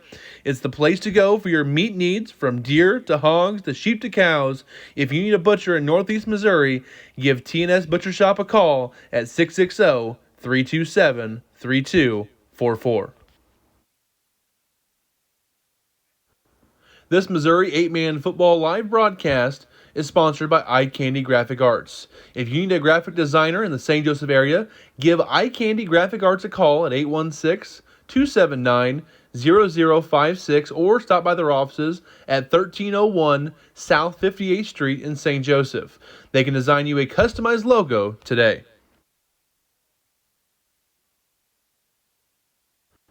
This Missouri 8-Man Football broadcast is brought to you by Napa Auto and Race. Get high-quality auto parts with great customer service at Napa Auto and Race at 3908 Frederick Avenue in St. Joseph. Or give Napa a call at 816-232-7373.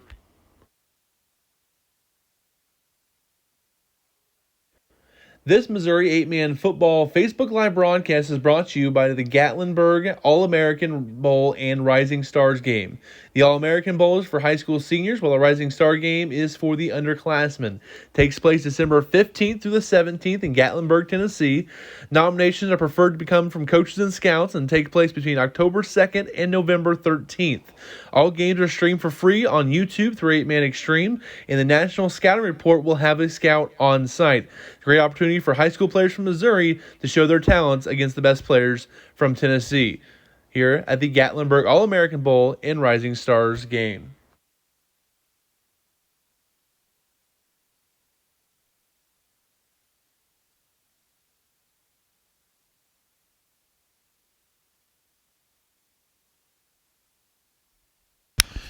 And here it's halftime between Osceola and Drexel. Devin Albertson here. We're going to go through a little bit of the scoreboard from around the state here as we get ready for the second half happening here in Drexel.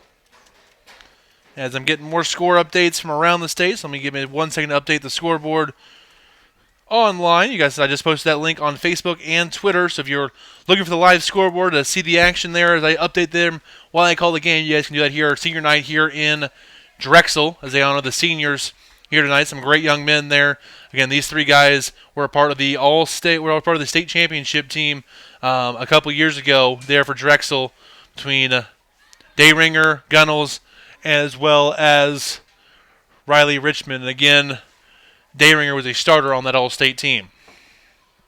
Again, halftime, Bramer now up 58-14 on Southwest Livingston. I'll get that updated on the sheet as well. So, halftime. So, we'll start in the north real quick. Final score at halftime, Worth County 62, King City 8. Stanberry, last time I saw, was up 24-0 on Albany. We'll see if I have another update from that one. I don't see an update in that one. That was still second quarter in that one. No updates from Albany, Pattonsburg, or St. Joe Christian versus Princeton. So, we're seeing what those games are going to hold here after a while. In the 275, halftime, South Holt leads Mound City 42-18. Final at halftime, number 5, Platte Valley takes down DeKalb 60-6. Going to the third quarter, Nottoway Valley leading Stewartsville Osborne 38-6. And then East Atchison Rockport in the third quarter now, EA 16, Rockport 8 after a touchdown run by quarterback Blake Simmons there for East Atchison. Now we go to the Central River, first in the North Division. Last night, Slater gets their first ever 8-man win with a 46-26 win over Knox County. Also, Bramer is up at halftime 58-14 over Southwest Livingston. In the I-70 versus North crossover games, North Shelby at halftime leading Orick 28-12. And no update from Northwest Hughesville and Parrish yet in that one. I-70 Division action, Norman Hardin Central hosting St. Paul Lutheran. It's 30-8 late first half in that one.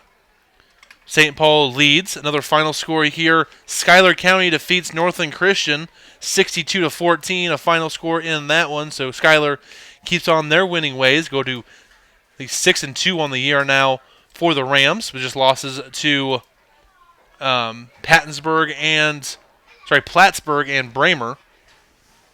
Northland Christian falls to 2-6.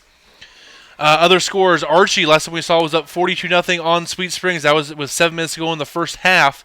In that one, haven't had an update in a while between Archie and Sweet Springs. Halftime, Plattsburgh at Concordia. Plattsburgh up 32-13.5. Tomorrow, Saturday afternoon game, will be Bishop LeBlond hosting Greenfield. So we'll see you guys here on Missouri 8-Man Football tomorrow afternoon about 1 o'clock there for that game. Halftime here, 28-28. Liberal at halftime leads Rich Hill 46-6. At halftime, Lockwood leading Appleton City 38-8. And finally, last but not least, College Heights up on Jasper at halftime 66-20. And looking for more scores as they come in around the state.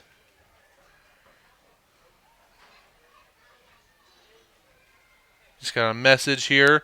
Third quarter action now. Stanberry up 30-0 on North Andrew. North Andrew, tough year after winning a state championship last year. A lot of injuries this year for the Cardinals. There will be no repeat, I don't believe, this year for North Andrew. They're looking to fall to 2-6 in the year. Stanberry looking to improve to 6-2. So that's there in the third quarter again. North Andrew leading Stanberry. Stanberry leading North Andrew 30-0.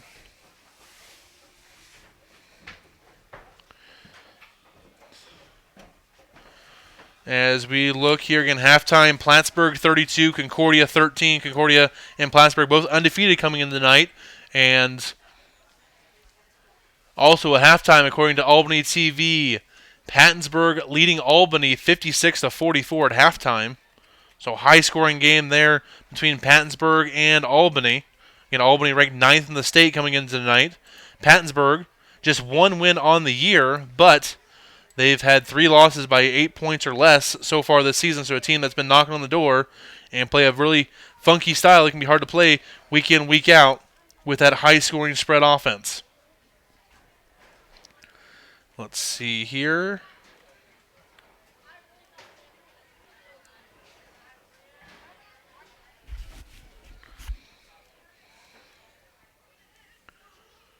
And we're looking for some more updates later on. Again, that's still 8.5 to go in the third quarter. EA leading Rockport 16-8.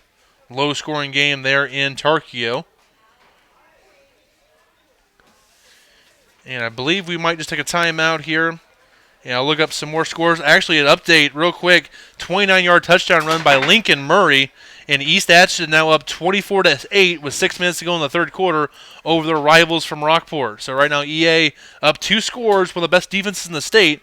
Some breathing room there for that defense over Rockport, 24-8 with 6 minutes to go in the third quarter. We'll take a timeout here. You are listening to Missouri 8-Man Football on Facebook Live with Devin Albertson.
dog want to go ahead?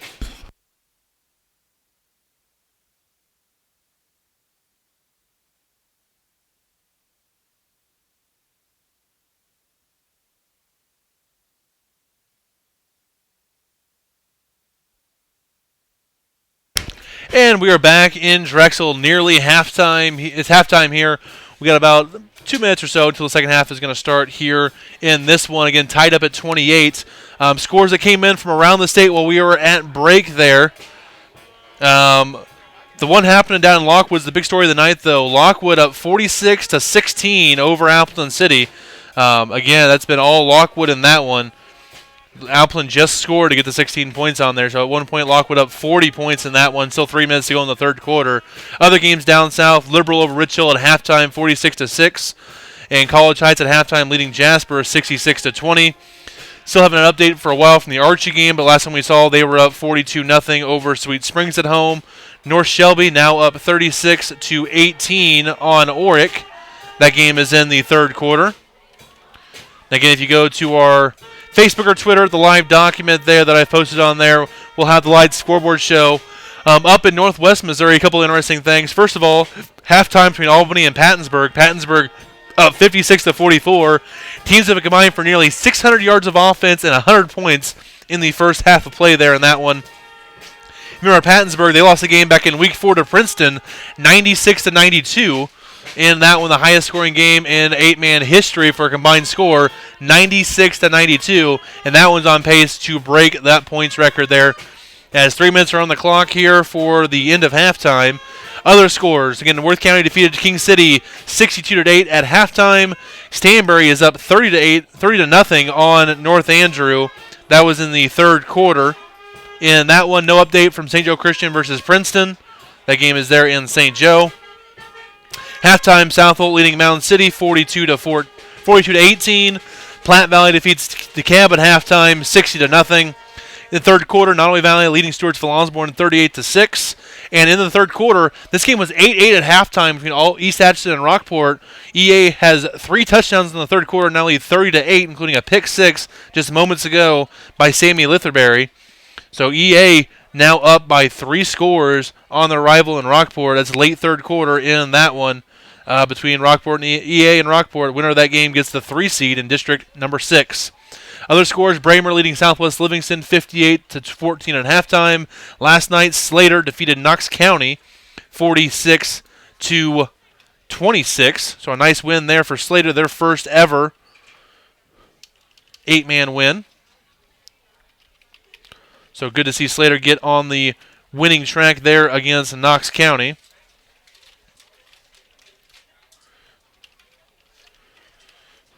That game was in Knox last night, so nice win there for Slater. Other scores: Schuyler County defeats Northland Christian 62-14. St. Paul Lutheran, last time we saw, was up on Norburn Hardin Central 30-8 at halftime, or right around there. Let's see what other scores we have on here. Also at halftime, undefeated Plattsburgh at undefeated Concordia. It's all Plattsburgh in the first half, 32-13, despite missing their potential All-State quarterback in Isaiah Howard for this game due to a suspension. He got kicked out of the last game there against LeBlond. Fun story: Plattsburgh plays LeBlond next week in Plattsburgh, so a little bit of a playing each other twice in 3 weeks. They play each other again. The playoffs are in the same district. Update here: Nottoway Valley now up 50-6 on Stewartsville Osborne. That's going into the fourth quarter now in that one. So Nottoway Valley looking to get to 6-2 on the year. Again, that team won a combined 5 games over the last 2 seasons. So to get to 6-2 this year has been an incredible turnaround there for the Thunder. And again, tomorrow at 1 o'clock, we will have Bishop of Blonde and Greenfield. Again, leading at the first half, Sam Jones leading the way, rushing for Osceola. Jones had 84 yards and 2 touchdowns in the first half. Garver, 73 yards in the score. Snyder, 43 yards for Osceola. Jackson with 55 yards on the ground for Drexel. Also threw for 129 yards and 2 scores. 73 of those yards going to Dayringer, but the touchdowns going to Nichols and Kimbrough. Another update: Lockwood now up 52-16 on Appleton. and try to onside it. And it'd be down there. Be a 1st and 10 for Drexel at the 34-yard line. As we go to the third quarter here in Drexel. So 1st and 10 here for Drexel from the Osceola 34-yard line. So 1st and 10 coming up here for the Bobcats. Second half action. Jackson, keeper, left side, a little bit of running room, and he's going to sneak through his man. Then Bill Snyder rips him down for a short gain. A little room to run, but Bill Snyder comes up and makes the hit. Oh my God. Gain of 3. Oh, nothing. I put the. Second. I got my ball. Third quarter here. Second down and about 7 to go. 7 for the Cats.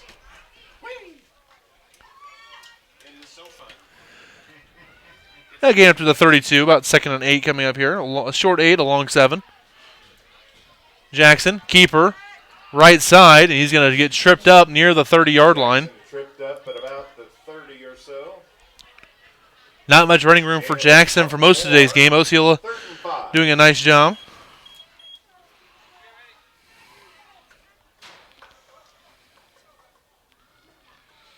Again, just got it moments ago. Lockwood leading 52-16 over Appleton. 3 minutes to go in the third quarter. Here we're in the third quarter between Drexel and Osceola. Jackson looking deep for Dayringer. Make the catch, the 15, the 10, 5, and down inside the 5-yard line. Dayringer with the catch and run. Covered there by Jones. But down to about the 3. That's a 27-yard reception for Ethan Dayringer. Yeah, at this point, I have Dayringer going for 7 catches for 100 yards. The senior with a 100-yard game here for the Bobcats. That's the second time Dayringer's had a catch behind the defense and got tracked down inside the 5. Last time Jackson punched it in for Drexel. We'll see what they do here. Fumbled snap. Jackson gets it, still running, still going, gets down to about the 1. Recovered his own fumble. Devin Bloom with a cackle. Some tough running that time. Down to about the 1. To about the 1-yard line where it is 2nd and goal. 2nd and goal coming up here for Drexel from the 1.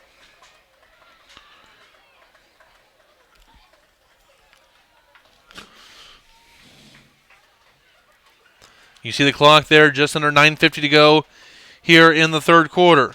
Into the third quarter in Tarkio, EA leading Rockport 30-8. Here, up the middle, TJ Munter, touchdown, maybe. I did not see, down at the 6-yard line. So down just short there is TJ Munter. Gained a half a yard. Needed a yard. Just 36 inches, got about 34. They're saying just short here. 3rd and goal from inside the 1. I think Munter thought he rolled over the defender into the end zone. Ref's not having it.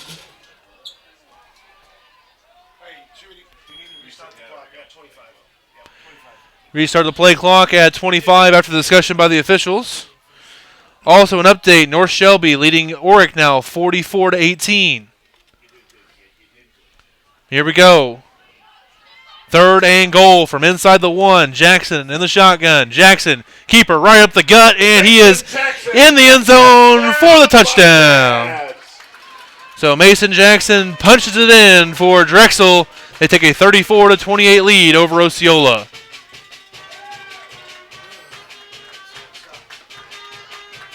So 34-28.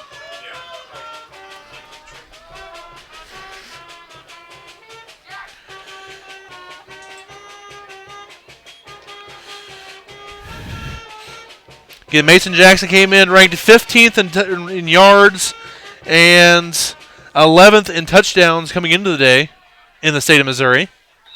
And another offsides here against Osceola. Offsides against the defense. They'll move it half the distance to the goal. And he's got 62 yards and 2 more touchdowns on the ground today.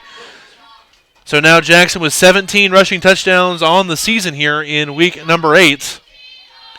Well, 62 yards going to add to his season total, so he is just over the 800-yard mark in the season as well. Again, Dayringer said him earlier, 100 yards receiving on the day. He had 50 catches coming in. He's got 7 on the day so far. Quick pass is going to be intercepted, and the play is over there after the interception. No runbacks in high school. 2-point conversion is no good. It's 34-28. Drexel Osceola here on Missouri 8-Man Football Facebook Live. This Missouri 8-Man Football Facebook Live broadcast is sponsored by Brink Sportswear, providing high-quality, sublimated sports uniforms and apparel at a fraction of the price. Contact Coach Logan Foster today at Brink Sportswear on Twitter or Facebook and discover the Brink difference.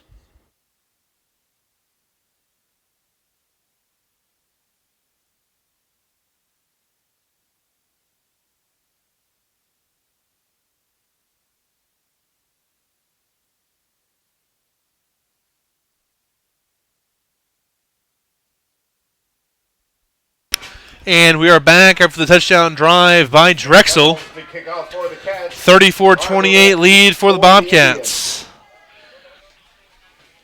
Again, we are 8:50 to go in the third quarter. Drexel leading 34-28 over Osceola. Another update. North Shelby now at 52-18 on Oric. Quick little squib kick here is going to be recovered by Osceola inside their own 30 at around the 29. Number 7, Homie. Homie with the recovery. Mr. Eppel, if you could be ready for a birthday song. This is a happy birthday shout out to Miss Sheila Eastwood.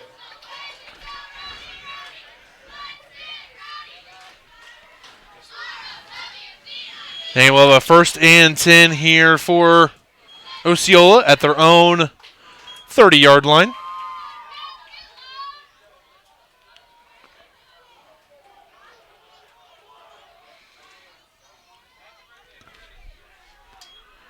And keeper up here in the middle. That's Snyder across the 40 to the 30. 25-20 is a foot race. 10, 5, and it's going to be a touchdown, Osceola. One play, 50 yards. Bill Snyder. And just like that, Osceola ties the game back up and can take the lead with a 2-point conversion after the 50-yard touchdown run by Bill Snyder. This Bill Snyder a little more limber than the former K-State coach. 8:41 to go here in the third quarter, tied up at 34. Into the third quarter in Joplin, College Heights leads Jasper 74-20. I formation, a little fullback, and he is in for the 2-point conversion. That is Garver in for 2, and Osceola back up by 2, 36-34, with 8:41 to go in the third quarter here on Missouri 8-Man Football Facebook Live. This Missouri 8-Man Football Facebook Live broadcast is brought to you by St. Joe Bucks Football. Do you want to continue your football career after high school? St. Joe Bucks Football is an opportunity to give athletes a second chance after high school football. We thrive to better ourselves as athletes and to better our communities. If you are 18 plus and want to continue your playing the sport you love after high school, contact St. Joe Bucks on Facebook or st.joebucks@gmail.com. The 2023 Midwest Region Football Championship team included players from Albany, Slater, Southold, and Stewartsville-Osborne.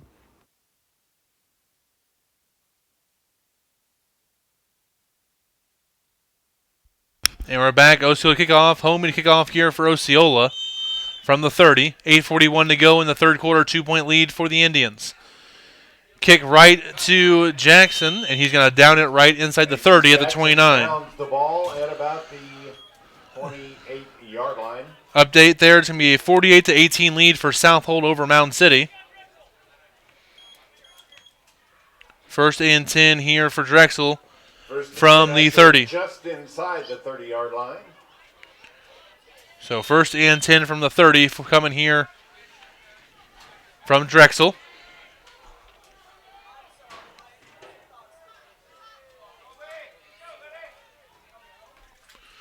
Shotgun here for Jackson.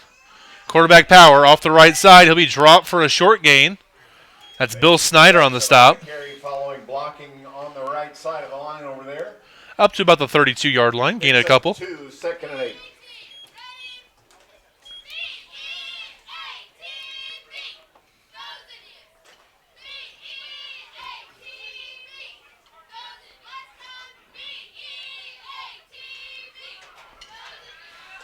See what Drexel has here on 2nd and 8. Jackson in the shotgun, Munner with him. 2 receivers to the left, 1 to the right. Looking, quick out route on the right side there to Kimbrough. And he's going to get across the 35, up near the 38-yard line. First down marker, but just short. So it's going to be 3rd and short coming up here for Drexel. Ball at the 39-yard line after the 7-yard reception by the junior 6'3", 200-pound tight end for Drexel.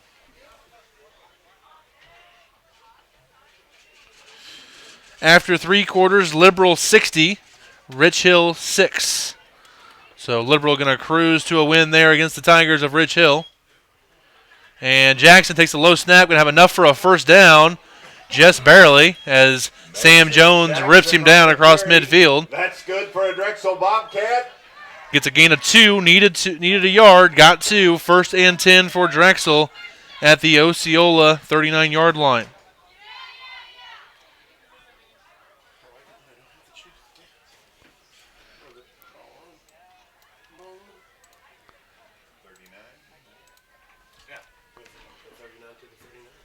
So 1st and 10 here for Drexel. Left hash on the 39-yard line, 2 receivers left.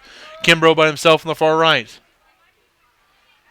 Jackson thought about throwing, catch, running, throws the Nichols across the 10, 5, touchdown Drexel. Touchdown Bobcat. As Jackson faked the kind of the quarterback draw, rears back and throws to Nichols for a long touchdown.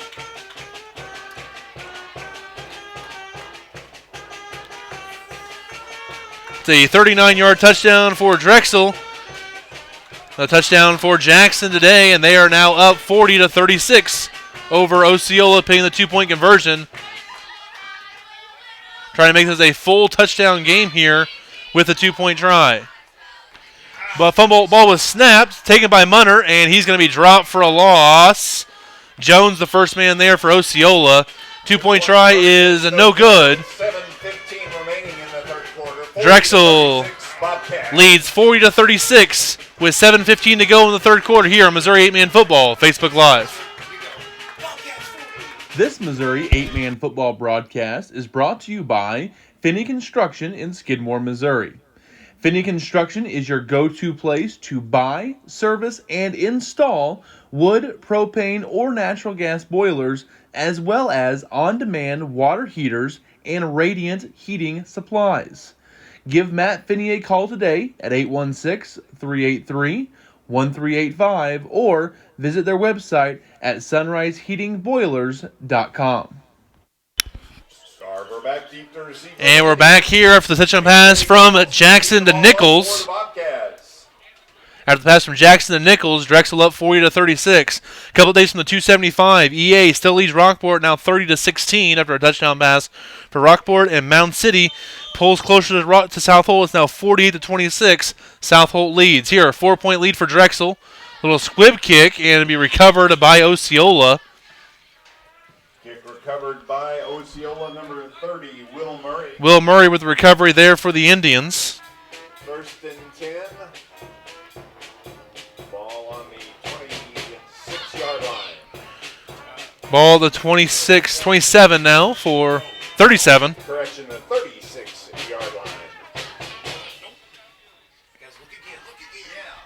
So 1st and 10 here for Osceola in great field position near midfield.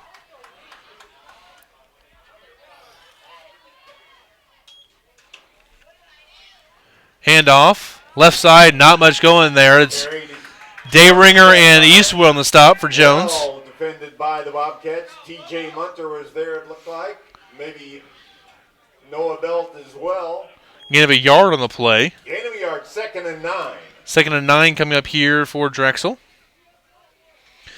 Update, start of the fourth quarter between Carthage and Joplin. Joplin up 42-14. Down here, down south.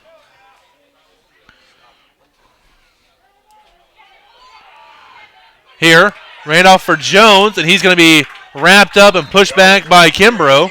Cole Kimbrough there to wrap him up and ride him out of bounds. So not much there for Jones.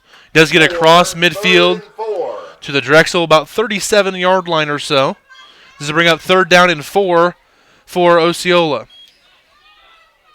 Also an update, East Atchison scores again, now leads 36-16 over Rockport, as EA looking to secure the rivalry win over the Blue Jays and the 3 seed in District number 6.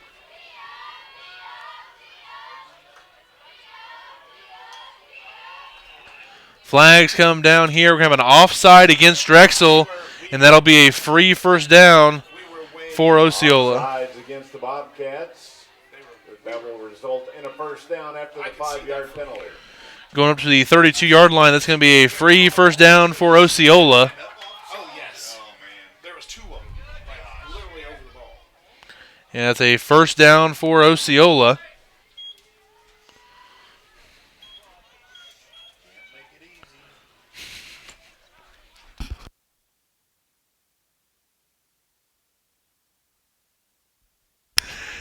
And three receivers to the right here for Osceola. Hand off to Bloom, breaks one tackle, and the turf monster gets him. Mason Woods breaks into the backfield. Woods with the carry. Eastwood, rather. Bloom with the carry. Eastwood there on the stop. Loss of a yard, 2nd and 11. No room there for Bloom. Loss of a couple back to the 34. Final score between Nottoway Valley and Stewartsville Osborne at 56-6. So nice win there for Nottoway Valley. They got DeKalb next week, and they'll look to get to 7-2 on the year. Best year of that young co-op. And run right up the gut here for Osceola is Sam Jones. By Jones that time, brought down by Cade Eastwood. Gets across the 30 down to about the 28-yard line. 5:36. 3rd down and 6 coming up here for Osceola. Final score in Lockwood. Lockwood 58, Appleton City 22.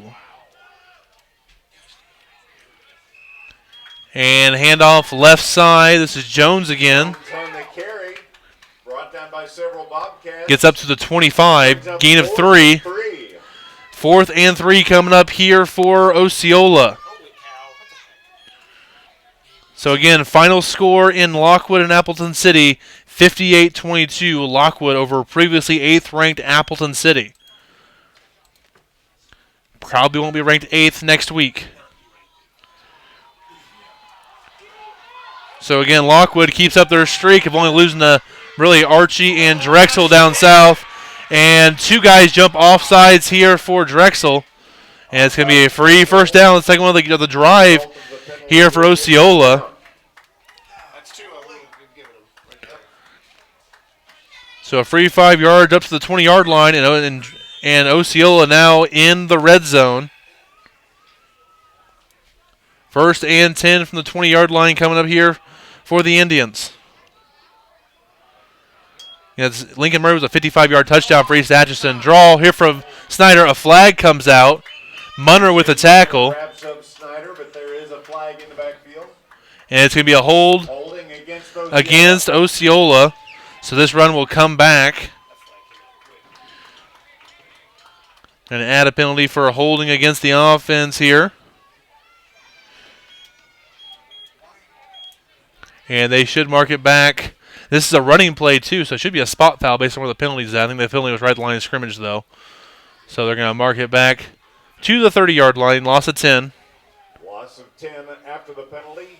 So we'll repeat the down. 1st and 20 coming up here for Osceola. So you know, saying there for a second, East Atchison, a 55-yard touchdown run by Lincoln Murray, puts EA up 36-16 over Rockport.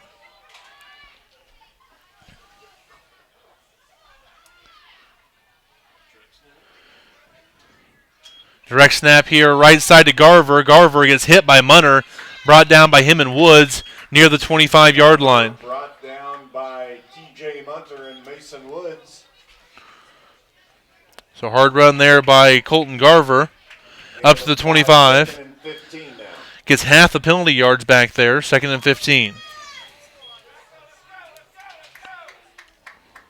Also down south, another update. Williard is taking on Carl Junction. Carl Junction down 22-8, going to the fourth quarter in that one.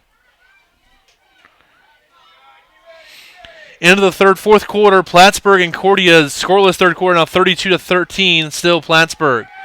Snyder back to pass, looking deep, and he had the catch. Let's see if they kind of call it a catch or not. It's not going to matter either way, I don't believe. We'll see. I haven't seen an official call if he caught it or not. Let alone, I know the penalty came out, but I don't know if they're going to rule it a catch or not. Pass interference against the Bobcats. Either way, it should be enough for a first down, I believe, on the penalty. The penalty actually might be worth less than worth more than the catch was. As we're waiting for an official call, I didn't even hear if they had a reception. So it's either they get the ball at the spot of the reception or it's a 15-yard penalty. They're going to take the penalty there and be a first down. Ball on the 10, first and goal. So pass interference there against the defense. And they're going to spot it up to the 10-yard line, first and goal here for Osceola. Handoff. Carry keeper right side for Jones, and not much. Strong tackle helped out by Dayringer. Jones on the carry. Not much running room there for Sam Jones.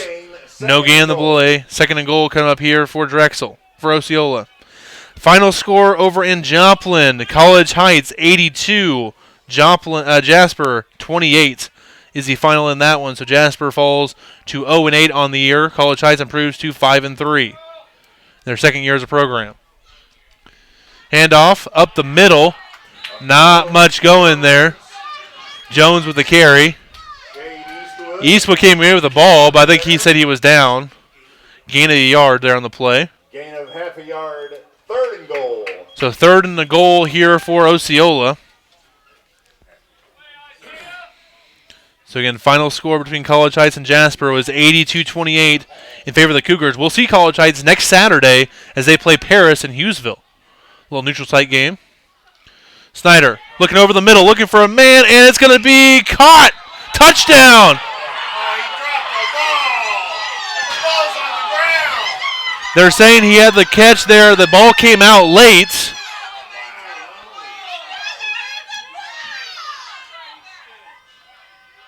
And they're going to discuss it here momentarily. Drexel crowd not happy with the original call.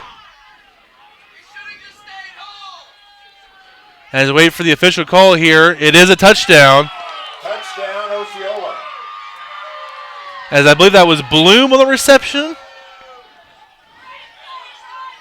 It's a 9-yard touchdown there for Osceola. Home crowd does not like the call.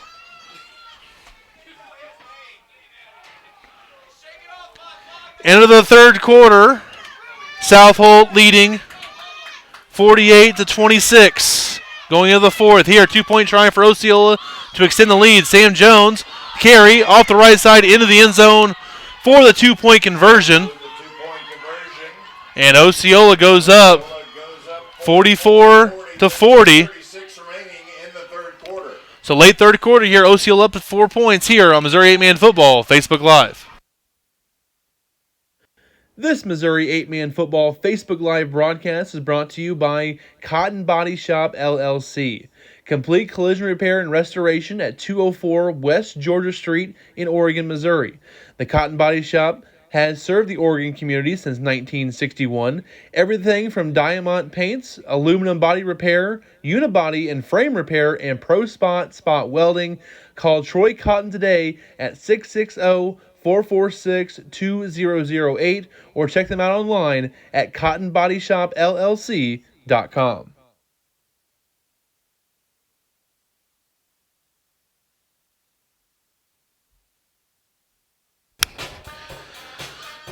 And we are back.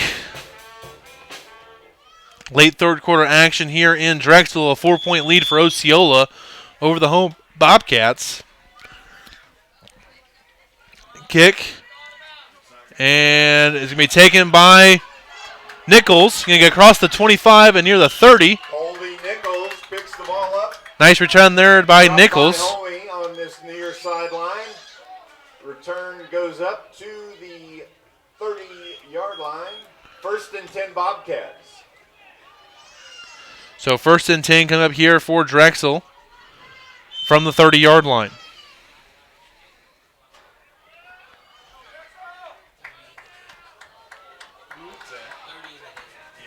Yeah, right.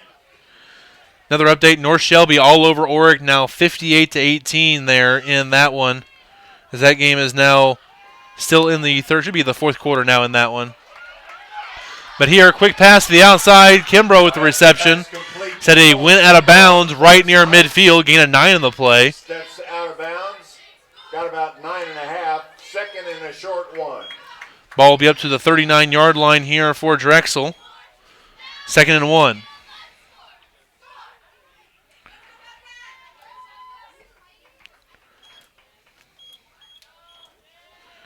Also down south, Nevada defeats Monette. 48-0 is the final in that one.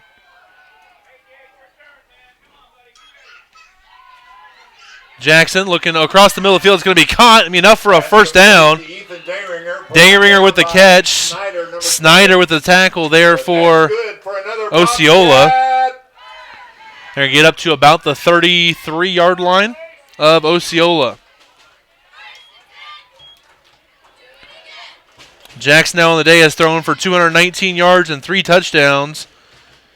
Leading receiver is Dayringer with 8 for 108. No scores yet for Dayringer on the game from the receiving game. Does have a return touchdown, though, early in the first quarter. Jackson looking deep, looking the wheel route for Nichols. It's going to be caught. 10-5. Touchdown, Drexel. From Mason Jackson. Touchdown, Bobcats. Drexel fakes the screen pass, and Nichols leaks down the sideline.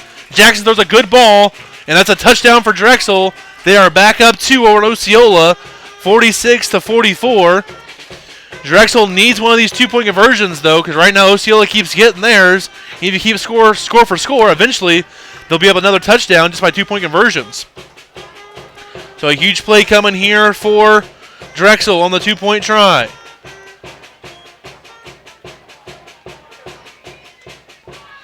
Also, Plattsburgh now up 40-13 on Concordia. Concordia's undefeated season. We know more going into the next week. Handoff to Dayringer. Quick pass to the end zone, incomplete.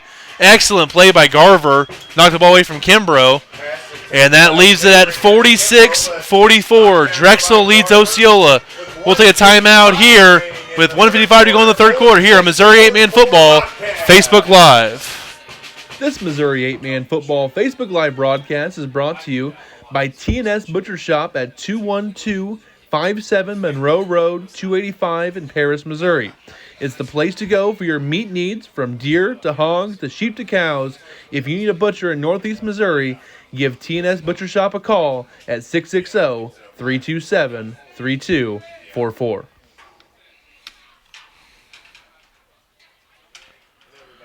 And we'll be back here in just a minute for the kickoff. 46-44 lead for Drexel.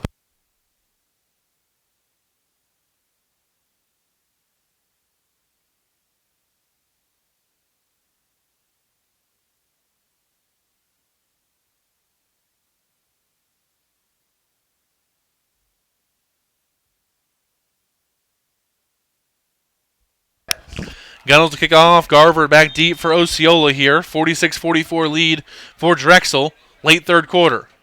Onside kick attempt is going to be an encroachment there against Drexel, trying to get that onside kick attempt. Offsides against the Bobcats. We'll back them up 5 yards and kick it over. Final score, Stanberry 38, North Andrew 0 is the final score there. Again, North Andrew injuries hit them hard. Their star quarterback, Braxton Linville, hurt his foot a couple weeks ago. He's probably out for the rest of the football season. Should be back for basketball there for him, but his season in football is most likely done as a junior after winning state last year as a sophomore as a starting quarterback. But he was the only starter that returned from last year's state championship team. And Stanbury wins that one 38-0 over North Andrew. Again, Gunnels to kick off. This time from the 25. And gets all of it inside the 10. Hits the official down at the 6-yard line. Garver still going, and he'll be brought down now by 3 or 4 Bobcats. Inside the 15. Eastwood, Rhodes, and Woods in on the tackle that time. It'll be 1st and 10 right at the 15-yard line. 1st and 10 Osceola from their 15-yard line.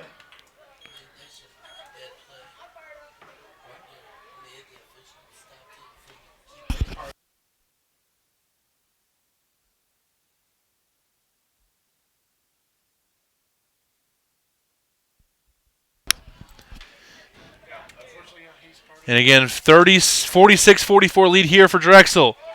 Snyder, quarterback keeper. He'll be wrapped up by Eastwood. Munter, no, not Munter. Who else helped him on the stop there? Looks like Woods also helped him with the stop. Eastwood, Munter, and Woods in on the stop. And it looks like Noah Belt also in there on the stop. And 8. Gain of a couple up to the 17-yard line. 2nd and 8 coming up here for Osceola. Kind of a big game there in the Class 6 world in Kansas City. Lee Summit North leading Lee Summit West 21-14, start of the 4th quarter. Here, handoff to Jones. Gets to the edge, trying to cut up the sideline. Have enough for a 1st down, still moving his feet. Gets across the 30. First down yardage. Nice run there by Sam Jones. Eastwood and Rhodes. Gets up to the 31-yard line. Osceola ball at the Gain of 14 on the play. 1st down, Osceola. 31. Sorry, it took a while.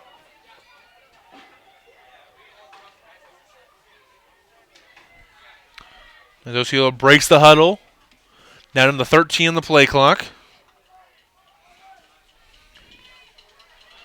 Quick pass here to Garver, trying to get to the edge, and Dayringer will get him out of bounds. Garver on the reception.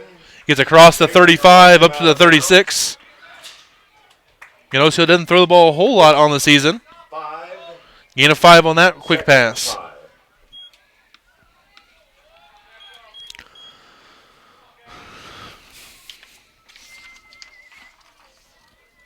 Osceola on the year, that is only their. They had 19 pass attempts coming into the day. They've had about 3 or 4 today, but still not. This is a very run-heavy team. 25 seconds to go in this 3rd quarter. And Snyder with the keeper. He gets hit by Munter Snyder with the keeper. and Rhodes. But it'll be enough for a 1st down cross in midfield. Snyder gets a 1st down for Osceola. Up to the Drexel 39-yard line. Of the Cavs. And the clock runs here after the chains are moved. And we're down to 15 seconds to go in the 3rd quarter. And I think that's going to be the end of the 3rd quarter. We'll take a timeout with them. Drexel 46, Osceola 44. We got a nail biter here in the WeMo here in Drexel on Missouri 8-Man Football Facebook Live. This Missouri 8-Man Football live broadcast is sponsored by Eye Candy Graphic Arts. If you need a graphic designer in the St. Joseph area, give Eye Candy Graphic Arts a call at 816-279-0056 or stop by their offices at 1301 South 58th Street in St. Joseph. They can design you a customized logo today. This Missouri 8-Man Football broadcast is brought to you by Napa Auto and Race. Get high-quality auto parts with great customer service at Napa Auto and Race at 3908 Frederick Avenue in St. Joseph. Or give Napa a call at 816-232-7373. And we are back. 4th quarter about to start here in Drexel. A 2-point lead for Drexel. A little bit different story in Hughesville. Northwest Hughesville, final score over Paris, 58-0 in that one. Hughesville now 3-5 on the year after an 0-4 start. Has won 3 of their last 4 late in the season. Also, a couple other score updates. North Shelby now up 64-18 on Oric with 2 minutes to go. In a final in Tarkio, East Atchison defeats Rockport 36-16.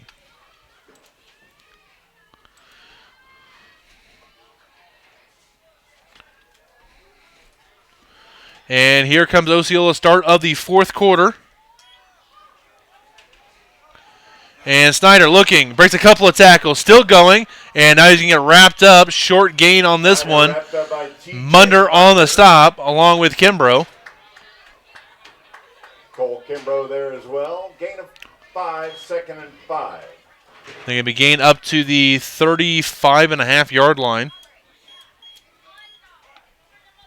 2nd and about 6 coming up here for Osceola.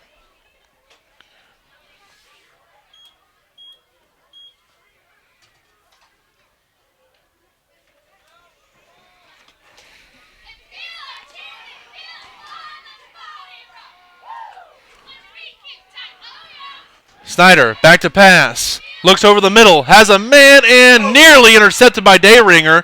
Kevin Bloom in the coverage. Receiver, but Ethan Dayringer and Colby Nichols in double coverage knocked the ball down. And Dayringer, one of the better defensive backs in the state, with a great play there on the ball.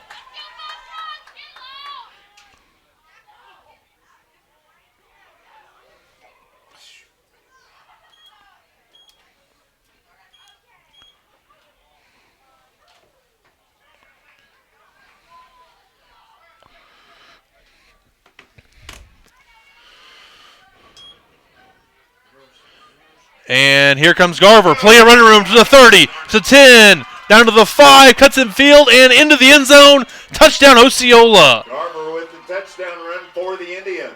That makes it 50-46. Osceola over Drexel, and Osceola can go by a full touchdown here with a 2-point conversion. Again, that's Garver with a 35-yard touchdown run for Osceola. 2-point attempt coming up for Osceola.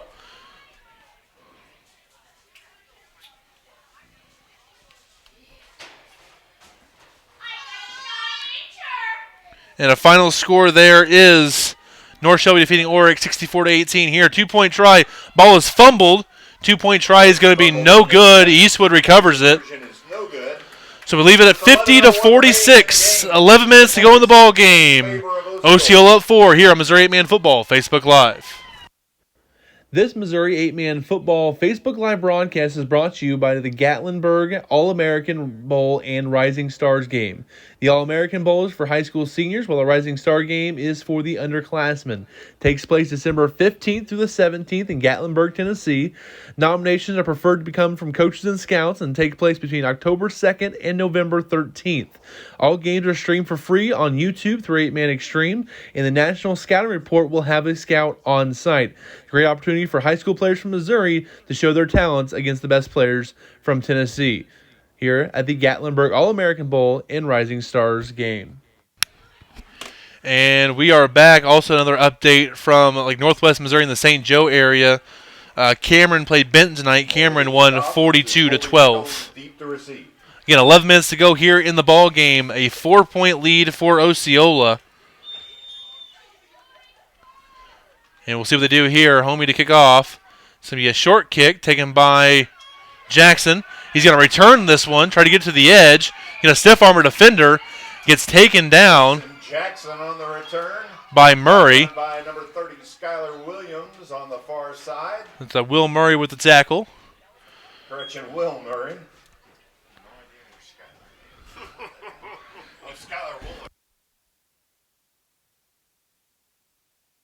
Ball up to the 34-yard line here for Drexel off the return by Jackson.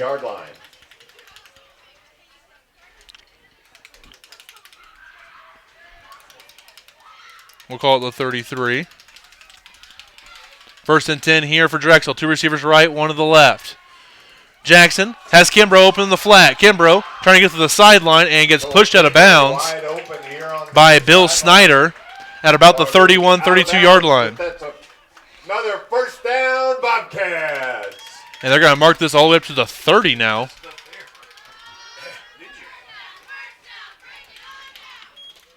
So that's going to be a first down here for Drexel up to the Osceola 30-yard line.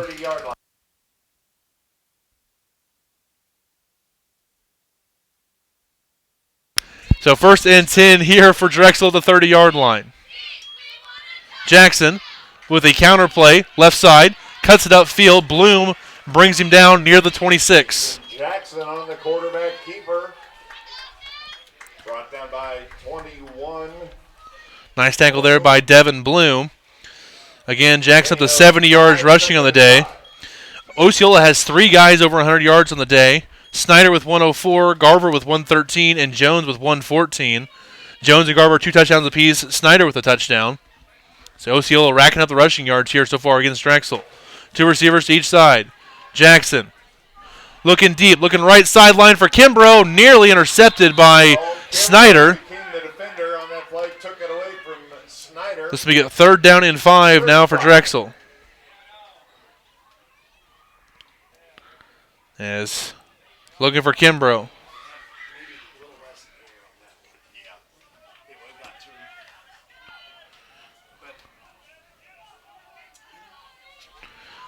A 3rd down and about 5.5, 6 coming up here for Drexel. Yeah, it's a 50-46 lead for Osceola. Jackson looking right side, overthrows his man Dayringer. Just out of his reach. Brings up 4th and 5. 4th down coming up here for Drexel. At the 26, need to get down to the 20 for a first down. 4th and 6.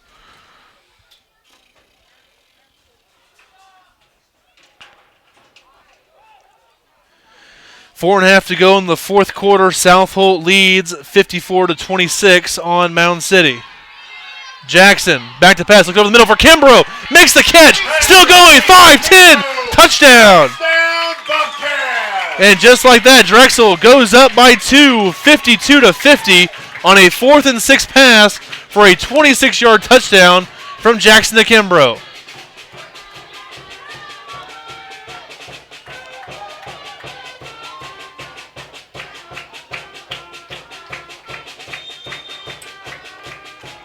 Kimbrough now with 72 yards and 2 touchdowns receiving on the day. And Mason Jackson is now thrown for 295 yards and 5 touchdowns in this one. Jackson looking for the end zone and a high over Nichols. 2-point try is no good. Still a 2-point game. 9:56 to go in the game. Drexel up by 2 here on Missouri 8-Man Football Facebook Live. This Missouri 8-Man Football Facebook Live broadcast is sponsored by Brink Sportswear, providing high-quality, sublimated sports uniforms and apparel at a fraction of the price. Contact Coach Logan Foster today at Brink Sportswear on Twitter or Facebook and discover the Brink difference.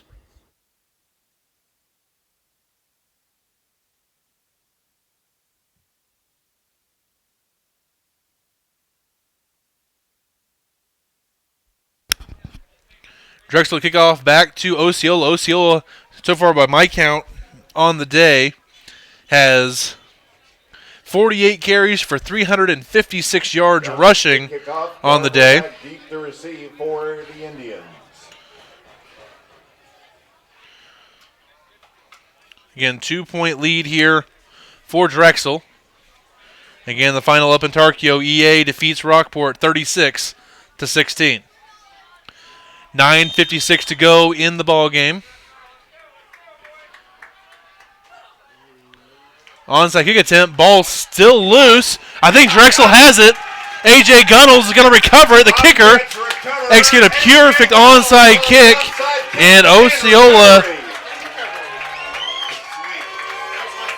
just what Drexel needed there to get that ball back. Defense hasn't been getting the stop. Ball will be at the Osceola 38-yard line. Bobcats at the 37 of the Indians. So 1st and 10, Drexel with the ball up 2 with 9:53 to go in the ball game. 2 receivers left to the right. Jackson under some pressure. Rolling left, going to take off now. And he's going to slide down near the 32-yard line. On the quarterback scramble on the far side.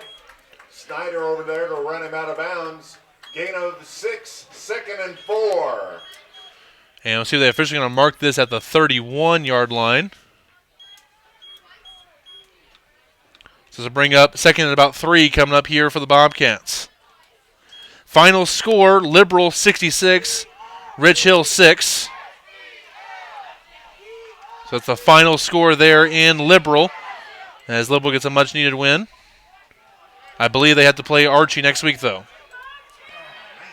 Munter, carry up the middle, still going, still moving his legs, and get inside the 30, down to the 29. Scratching for yards.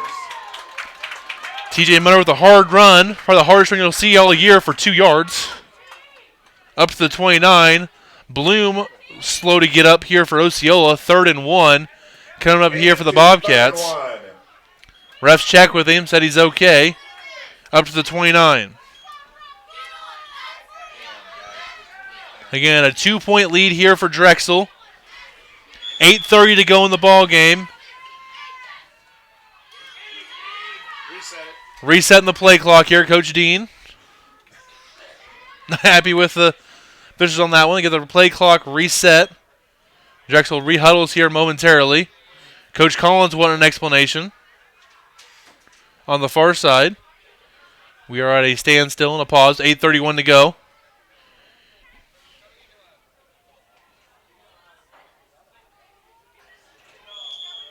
Final score here in Southwest Missouri, Adrian 55, Colcamp 6. The final score in that one. 8:20 to go. Fake to Munter. Jackson, left side, up the sideline. Flag comes out, and Jackson still going down to the 5. A flag is back down at the line of scrimmage. There is a flag in the backfield. We'll see what the official call is here. It's in the area of holding. We'll see what the official call. Right now the run is down to about the 7-yard line. Holding against Drexel is the call. So that run by Jackson's coming back.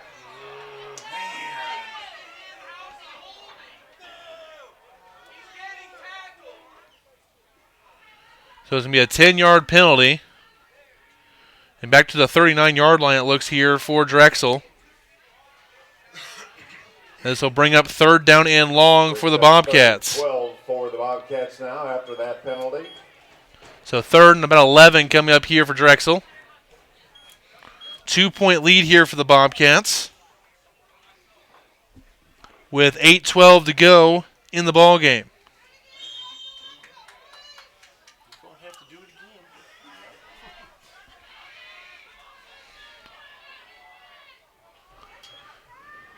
Jackson, quick pass to Dayringer. Dayringer, catch at the 35, out of bounds at the 30.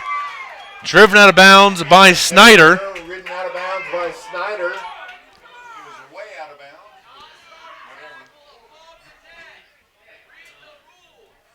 And we'll see where they're officially going to mark this. It's close to a 1st down. They're going to eyeball it here. They might bring the chains across.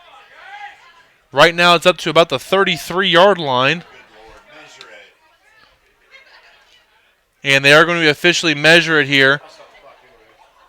Timeout for a measurement.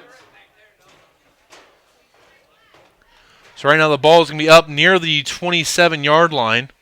We'll wait for the official measurement to come across here. They're going to get the chains and bring it across the field. 8:03 to go in the ball game. Drexel up by 2. This was a 3rd down play, so this will be 4th down if they don't have enough, or it'll be a 1st down. We'll see when they bring the chains across.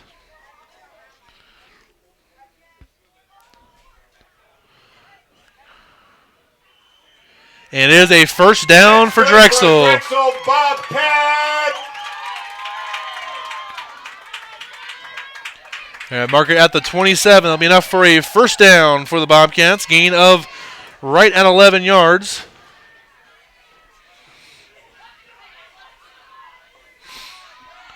$8:03 to go. They get the chains reset. Once they do, they can start the clock. And there the clock starts. 25 on the play clock. And Drexel's going to snap it with 20. Fumble recovered by Osceola. The low snap bounces off of Jackson. Number 22, Skylar Woolers. Skylar Woolers with the recovery. For the Indians.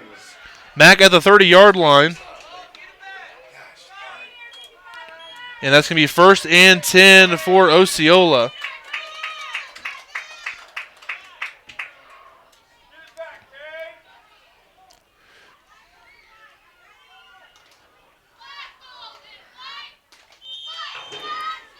So 1st and 10 here for Osceola. Garver, direct snap, and he's going to be taken down for a short gain. Down by number 8, Ethan Dayringer. Dayringer with the tackle. Ball up to the 32-yard line. 52-50. Gain of 1, 2nd and 9. 2nd and 9, maybe 8 here, as we got 7:40 to go in the ball game. Osceola down by 2, but with the ball.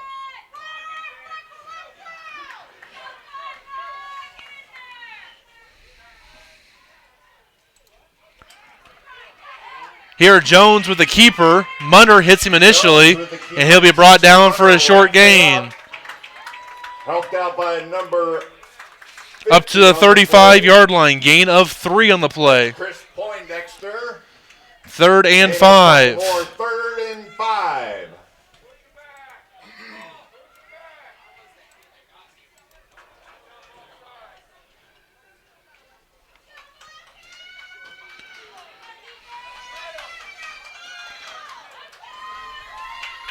Third and 5 coming here for Osceola. Down 2. 6:50 to go in the ball game. In the shotgun.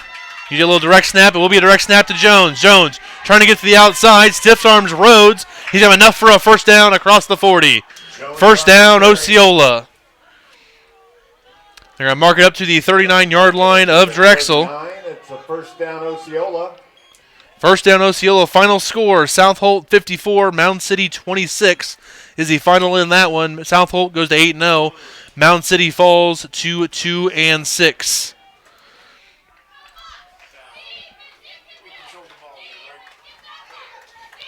He has a 2-point lead here for Drexel, but Osceola driving now in Drexel territory at the 39. Handoff, Jones, right side, hit by Rhodes and Dayringer. Not much going there for Jones off that left side. 2nd and 9. They're going to get up to the 38 or so. Maybe the 37. 2nd and 8.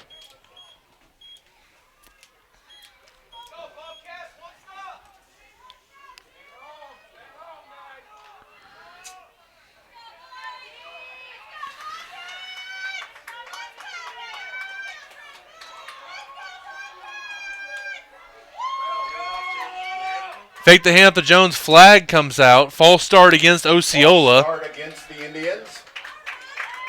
They'll back them up 5 yards and repeat. 2nd down. 2nd and 13.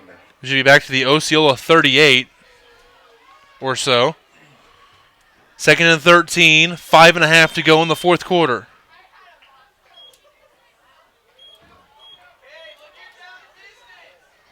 Final score, Bramer 80, Southwest Livingston 38.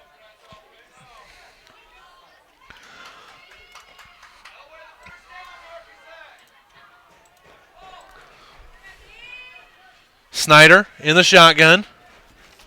Going to bring Jones in motion. They like the little jet sweep there. They're going to fake it to Jones. Snyder under pressure. He'll be sacked. Taken down. That's a sack. Chris Poindexter with the sack. Loss of a whole bunch. All the way back to the 27-yard line. Loss of 11 on the play. Loss of 11 on that QB sack. Poindexter played that perfectly, played the little rollout, and he is back to the 27. 3rd and 23. 3rd and 24 coming up here for Osceola. Need to get all the way down to the Drexel 30-yard line to get a 1st down. Timeout, Osceola. Osceola takes a timeout. We will take a timeout with them. 4:54 to go in the ball game. Drexel 52, Osceola 50. Here on Missouri 8-Man Football, Facebook Live. This Missouri 8-Man Football Facebook Live broadcast is brought to you by the Gatlinburg Black Bear Brawl. Going to take place August 9th through 11th in 2024. They're looking for candidates in Missouri for this meet-in-the-middle concept to play a prestigious 8-man program from either Alabama, Tennessee, North Carolina, or South Carolina. Teams are looking for unique out-of-state matchups between well-regarded programs with a strong finish in 2023 and a good outlook for 2024. If a program is selected, they would not pay any fees to participate. All games are streamed through YouTube through 8-Man Extreme, and the National Scouting Report will have a college scout on site. And we are back here for the timeout by Osceola. Set the picture here. Drexel leads 52-50. 4:54 to go in the ball game. This is a 3rd down and 24 coming up for Osceola.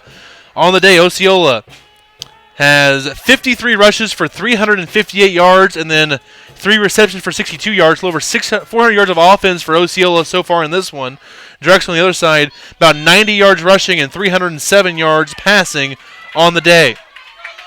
2 receivers left, 1 to the right. Snyder in the shotgun. Looking back to pass. Looking deep for Jones. It is incomplete. A.J. Gunnels gets his hand in the last minute. Coverage there by A.J. Gunnels. It's 4th down. That's a tough play for anybody in the state. Running stride for stride with Sam Jones, the 100-yard dash sprinter there for Osceola, one of the better, faster runners in the state. Running stride for stride, got his hand in there last second and knocks away the ball. That was perfect coverage there. 4th and long here. If you're Osceola, do you kick it away and try to get a stop on defense, or do you go for it here? They're going to in punt formation. Garver is their punter, and he will punt the ball away. It's a high, deep punt taken by Dayringer around the 12. Dayringer makes a couple guys miss. Still going. Dayringer in the open field of the 20. Down to the 25. Still going. And finally gets spun down. Looks like his wrist went down at the 30-yard line. Garver down near midfield. Penalty flag on the play. Where he's hurt and the flag coming down, look for maybe an illegal blindside block. Let's see what the official call is here. Didn't see who it was. Gosh dang it.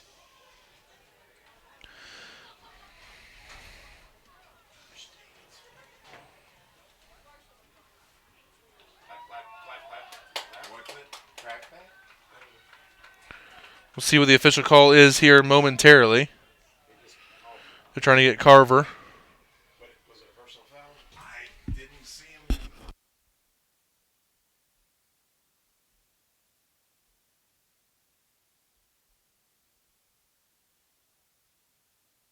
Will be against the Bobcats. And it's going to be a penalty against Drexel here, so that return is going to kick him back. Here, the Dayringer had almost to the 30. Should pick him back all the way back to the 15-yard line. So it's going to be a 15-yard penalty there. The return was out to about the 30. 15-yard penalty. It'll be 1st and 10 at the 15-yard line. Crowd unhappy, but that is not a spot foul. That is a spot from the end of the run. So from the 30-yard line, it's a 15-yard penalty. 1st and 10 for Drexel at their own 15. Spot from the end of the run.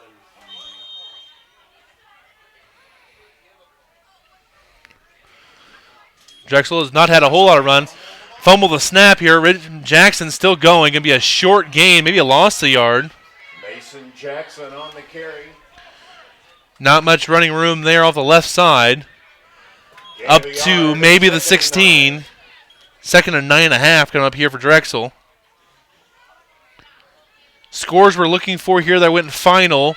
Still looking for St. Joe Christian versus Princeton. Looking for an Albany-Pattonsburg score. Looking for Norbert Central versus St. Paul Lutheran. Still looking for an Archie Sweet Springs final. And still waiting for Plattsburgh and Concordia to go final as well. Tomorrow at 1 o'clock, we'll have LeBlond and Greenfield there in St. Joe. Dayringer, run. He's going to slip down. Be a loss of a couple. Dayringer loses his footing in the backfield. That's one of those where you try to cut off your inside foot. 12. And it's hard when you're running to the sideline like that. You try to cut upfield with your inside foot on some slick grass, and that's how you slip and fall back to the 13-yard line. 3rd and 12 come up here for Drexel. Clock rolling, though, as we're down to 3.5 to go. 2-point lead here for Drexel.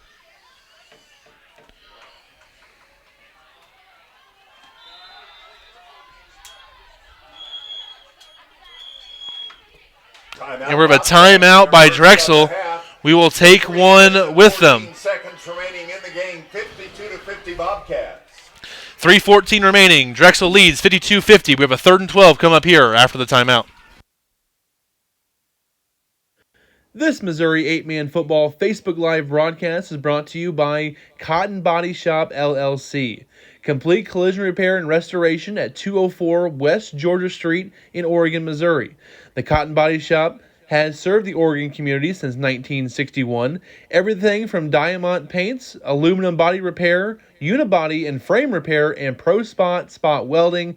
Call Troy Cotton today at 660-446-2008 or check them out online at cottonbodyshopllc.com.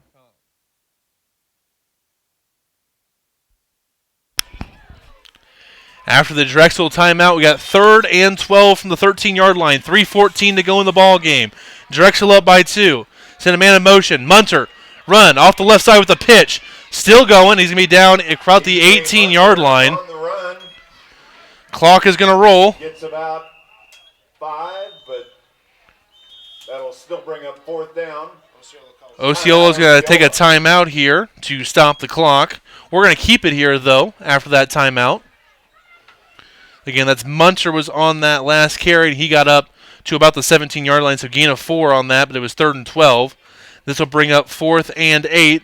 Osceola down to 1 timeout remaining. Drexel has 2 timeouts left. 3:02 to go in the ball game.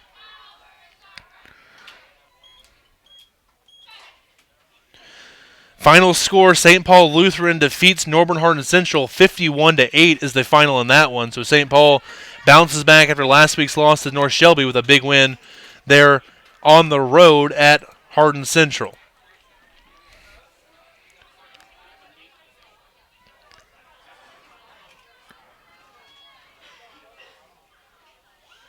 A.J. Gunnels the punt. Gunnels the punt here for Worth County. Kick for the Indians.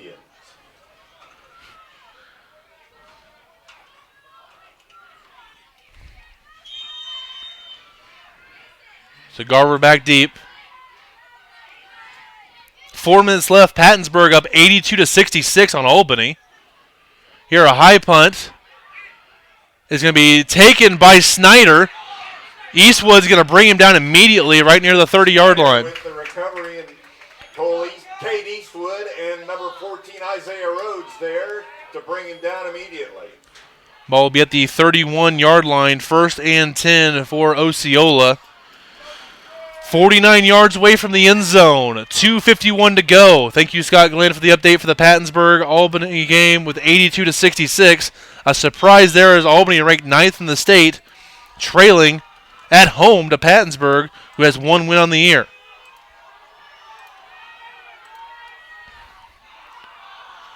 Two receivers left, 1 to the right. Snyder, quarterback's draw, looking right side to the 40, to the outside of the 20. And he's going to be dribbling out of bounds inside the 20. Huge run there for Bill Snyder. On the tackle of Snyder. As he gets down to about the 17. Ball at about the 17-yard line. We'll see what they officially mark it here. The officials coming up. And, yeah, we'll call it the 17. That was a 32-yard run there by Bill Snyder. So 49 yards away. Now they're just 17 yards away in the red zone here with 2.5 to go. Osceola regrouping here. Plenty of time to score now. Don't want to leave too much time for Drexel on the other end. 2-point lead for the Bobcats. Clock running. 2:20 left. Snyder, left side. And he'll be taken down by Munter. Snyder brought down by T.J. Munter. Hard tackle there by Munter. Snyder, again, inside the 15 down to about the 12. Gain of about 5. Gain of 5, 2nd and...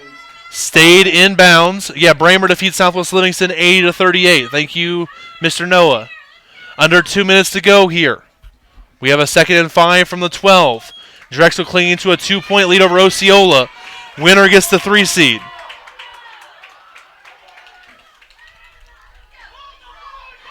Handoff. Jones up the middle.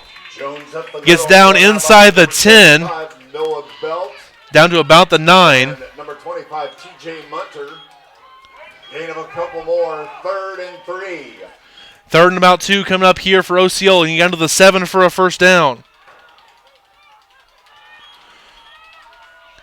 Also a final, Archie 72, Sweet Springs 0. Another shutout for Archie on the year. Here, handoff, Garver goes right side. He is dropped. Garver on the carry, but no place to run. Ball came out. Ball came out.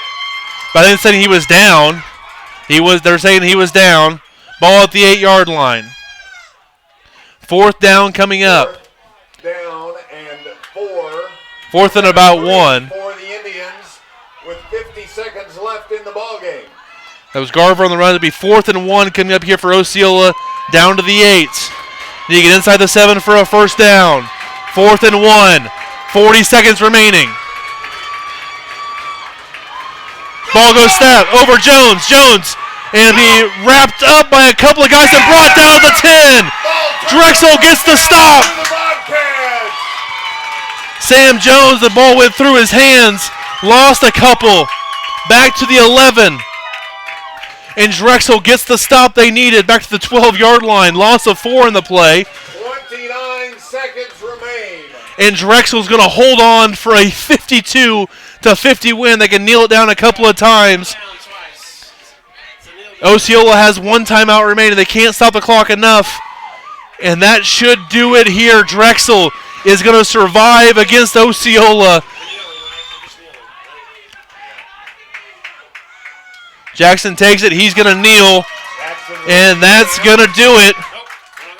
Osceola's not going to call a timeout. That's going to end it. They're going to line up at midfield. Drexel wins 52-50.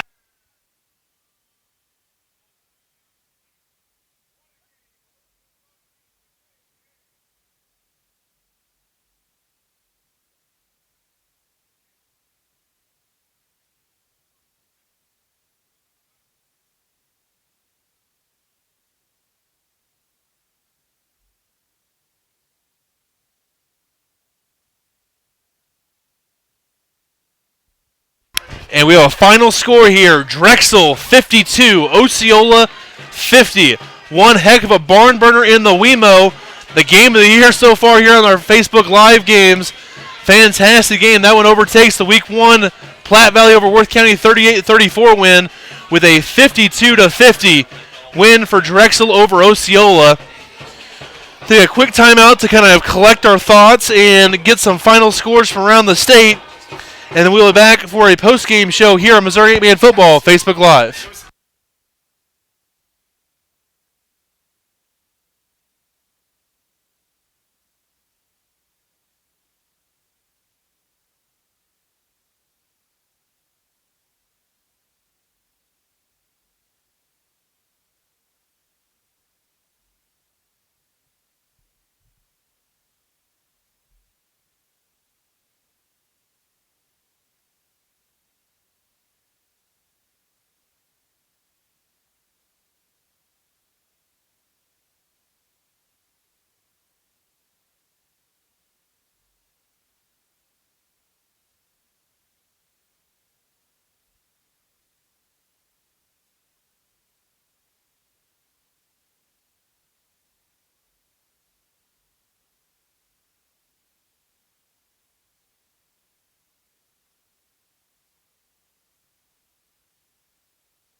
All right, we are back here in Drexel. A little post-game report here from Missouri 8-man football. Final score, Drexel 52, Osceola 50. A fourth down stop with under 40 seconds left for Drexel secures the win. So as an offensive shootout, and it's a defensive play that gets the stop here. Also, we want to show here, if we can see, shout out to my boy Chandler Eastwood on there. He's not paying attention right now, but I'm just going to... He's just laughing down there. So, hope he knows he's on camera right now. We're going to yell at him real quick here. Chandler! Chandler! Waiting for Chandler to look up here.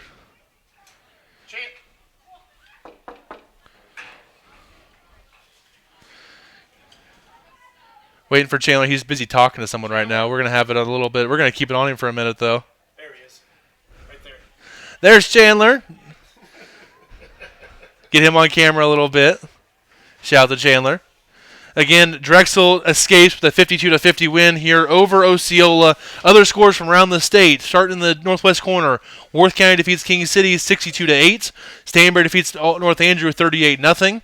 Mound City falls to South Holt 54-26. Platte Valley defeats DeKalb 60-0. Nolly Valley defeats Stewartsville Osborne 56-6. East Addison defeats Rockport 36-16. Still late in the fourth quarter, last time we saw was Pattonsburg leading Albany 82-66 on an upset of the day.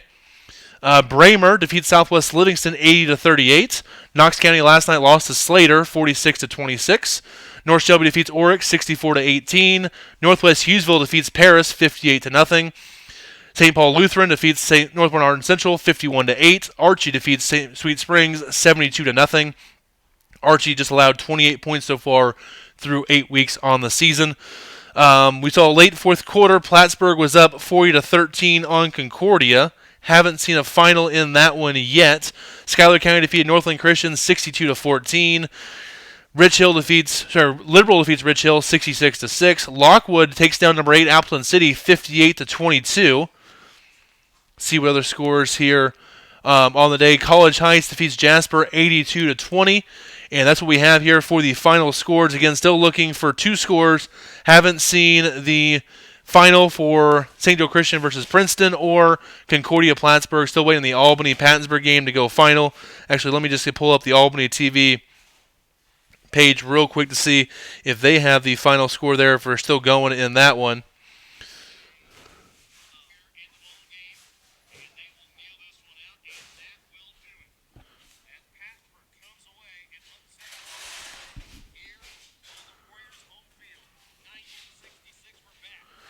So Pattonsburg defeats Albany 90-66 is the final in that one. So Pattonsburg gets a huge win over the Warriors of Albany. Upset the top 10 teams. So we had two top 10 teams fall here in the bottom of the top 10, and Appleton at 8 and Albany at 9, both falling to unranked opponents, Pattonsburg and Lockwood. In fact, Lockwood maybe get into that top 10 next week.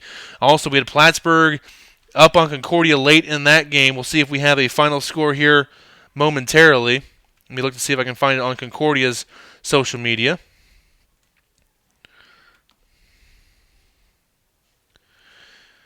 Don't see anything there on Concordia's. Didn't see anything on Plattsburgh's Twitter page. We'll have to find you a final score there. You can go to our links there on Facebook and Twitter for the live scoreboard show. There again, the final score: Pattonsburg defeats Albany 90-66 in that one. And again, still waiting on the score for St. Joe Christian and Princeton. Let me go to the GRC Twitter account real quick to see if they have a final score for any of those. St. Joe Christian defeats Princeton 80-44 is the final in that one. So 80-44 win for St. Joseph Christian over Princeton. Big win there for the Lions, as they have a chance to possibly climb into the 2 seed in district number 5. So the final in that one. I don't see anything yet here for Concordia versus Plattsburgh. Let me search Plattsburgh's Twitter account one more time here. Yeah, last update we had there was 50 minutes ago, and that was start of the fourth quarter, so I haven't seen anything new from them. Let me check one last time here on Misha to see if they've updated these scores there for Concordia Plattsburgh. But we have all the other scores from around the state are final tonight. Just waiting on the Plattsburgh game. Don't have that one final yet in there. With that, so we're going to be a final here. Thank you, everybody, for listening tonight. 3-hour broadcast, but Drexel comes away with a 52-50 win over Osceola here on Missouri 8-Man Football Facebook Live.